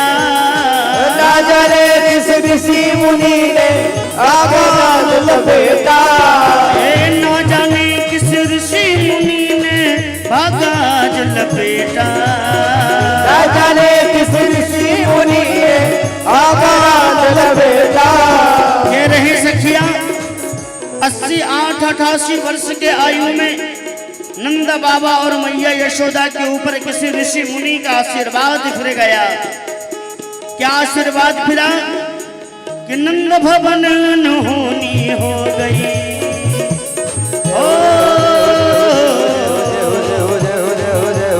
नंद भवन होनी हो गई, बेटी हो गई बेटा। नंद भवन होनी हो गई, बेटी हो गया बेटा। भवन होनी हो गई, बेटी हो गई बेटा। बाबा बाबा का भएगा हो? बाबे जी के चक्कर अनहोनी नहीं भेज गए, होनी हो गए। अच्छा हाँ सही बात। होनी हो गया। होनी हो गया। क्या हो गया होनी बाबा? बेटी हो गई बेटा। राज्य भर में मैया यशोदा की यहाँ पे लाली का जन्म हुआ था, लेकिन रातों रात लाली चली गई मथुरा और लाली बन गए लाला। इसलिए कह रहे हैं नंद भवन होनी हो गई बेटी हो गई बेटा। नंद भवन होनी हो गई बेटी हो गया बेटा। नंद भवन में होनी हो गई बेटी हो गई बेटा। अरे नंद भवन में होनी हो गई बेटी हो गई बेटा। नंद झुके नंद झुके नंद झुके अंगना में बज रही आज बधाई। नंद झुके अंगना में बज रही आज बधाई। 100 बार बधाई लोगों, 100 बार बधाई लोगों। 100 बार बधाई चाहिए एक बार मिले 100 बार कहाँ मिले? एक ही बार बाबा और मिले वो चिंता मत करो। टेंशन नहीं है, समझी आई कभी बधाई देवे। अभी तो मैया के तरफ से आया है और बाबा के तरफ से अभी आना बाकी है। बाबा हाँ बाबा समझी नहीं बधाई में टॉफी ले सब मिलेगा बाबा, सब्र करो बाबा, सब मिलेगा मिलेगा। नंद भवन होनी हो गई बेटी हो गई बेटा। नंद भवन होनी हो गई बेटी हो गई बेटा। नंद झुके अंगना में बज रही आज बधाई। नंद झुके अंगना में बज रही आज बधाई। नंद झुके अंगना में बज रही आज बधाई। नंद झुके अंगना में बज रही आज बधाई। 100 बार बधाई लोगों, 100 बार बधाई लोगों। 100 बार बधाई लोगों, 100 बार बधाई लोगों। लाखों बार बधाई। नंद झुके नंद झुके अंगना में बज रही आज बधाई। नंद झुके अंगना में बज रही आज बधाई। नंद झुके अंगना में बज रही आज बधाई। नंद झुके अंगना में बज रही आज बधाई। एक मिनट आप लोग ताली भी नहीं बजा रहे हैं। लाला कन्हैया का नंदोत्सव है।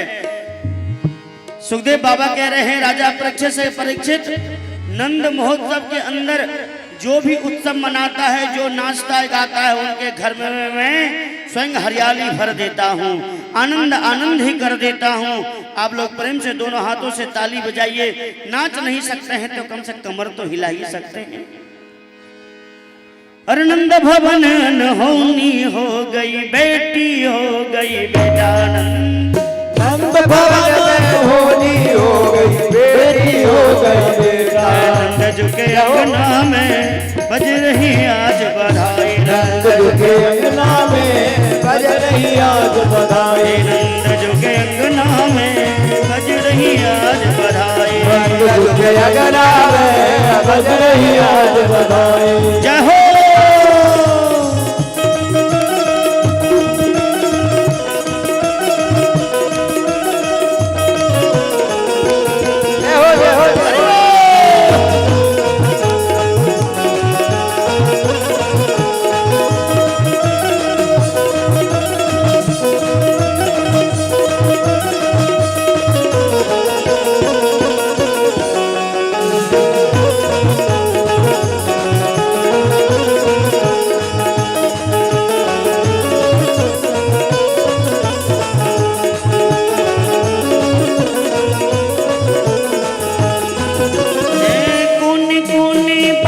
चली है सोच करे ब्रजबाला। सुनी बात चली है क्यों है काला। कौन कौन बात चली है सोच करे ब्रजबाला। कौन कौन बात चली है सोचते हैं ब्रजबाला। क्या कह रहे हैं? मैया यशोदा और नंद बाबा के घर में जो लाला हुआ है ना, पूरे ब्रजवासी, पूरे ब्रज गोपिन, पूरे ब्रजमंडल के अंदर में चर्चा छिड़ गया। बाबा सबसे पहले तो हमरे शक हो गया। किस बात का शक हो गया बाबा? हो बापकारी बापो गो मैं गो आ ओकर बेटा जे कारी हो इसी बात का चर्चा बाबा ब्रज में छिड़ गया है। सबके दबा सारे ब्रजवासी और सभी ग्वालिन मिल करके घर घर में चर्चा करने लगी। मैया भी गोरी हैं और बाबा भी गोरे हैं, ये काला कलौटा कहाँ से आ गया। इसलिए कह रहे अरे कौन बात चली है सोच करे ब्रजवाला। कौन बात चली है सोच करे ब्रजवाला। नंद भी गोरे यशोदा भी गोरी लाल रस विधि काला। नंद भी गोरे यशोदा भी गोरी लाल रस विधि काला। नंद झुके नंद झुके नंद झुके अरे नंद झुके अंगना में बज रही आज बधाई। नंद झुके अंगना में बज रही आज बधाई। नंद झुके अंगना में बज रही आज बधाई। नंद झुके अंगना में बज रही आज बधाई। ओ बज रही आज बधाई लोगों, बज रही आज बधाई लोगों, बज रही आज बधाई लोगों, बज रही आज बधाई लोगों, बज रही आज बधाई। नंद झुके नंद झुके नंद झुके अंगना में बज रही आज बधाई। नंद झुके अंगना में बज रही आज बधाई। नंद झुके अंगना में बज रही आज बधाई। नंद झुके अंगना में बज रही आज बधाई। बोल बाल कृष्णाल की जय हो। बाबा बधैया हमरा नहीं लगो, मिलेगा बाबा, चिंता मत करो। हमरा मिली के नहीं, नहीं लेना है, नहीं लेना है। फिर भी बाबा देंगे। ना हमको लेना ही नहीं है। मैया भी देगी। नहीं नहीं हमको लेना ही नहीं बधाई। एक सखिया कह रही है मैया यशोदा और नंद बाबा से, अरे लाला जन्म सुनी आई। अरे मैया यशोदा नंद बाबा लाला जन्म सुनी आई। यशोदा मैया दे दो बधाई। लाला जन्म सुनी आई, यशोदा मैया दे दो बधाई। दे दो बधाई मैया दे दो बधाई। दे दो बधाई मैया दे दो बधाई। दे दो बधाई मैया दे दो बधाई। दे दो बधाई मैया दे दो बधाई। लाला अरे लाला जन्म सुनी आई, यशोदा मैया दे दो बधाई। लाला जन्म सुनी आई, यशोदा मैया दे दो बधाई। सच्चा कह रही मैया बधाई नहीं,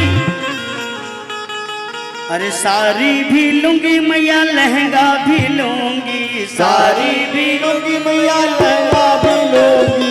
सारी भी लूंगी मैया लहंगा भी लूंगी। सारी भी लूंगी मैं लहंगा भी लूंगी। लहंगा भी लूंगी। लहंगा भी लूंगी। चूनर भी चूनर भी दे दो मंगाई। चूनर भी दे दो मंगाई। यशोदा मैया दे दो बधाई।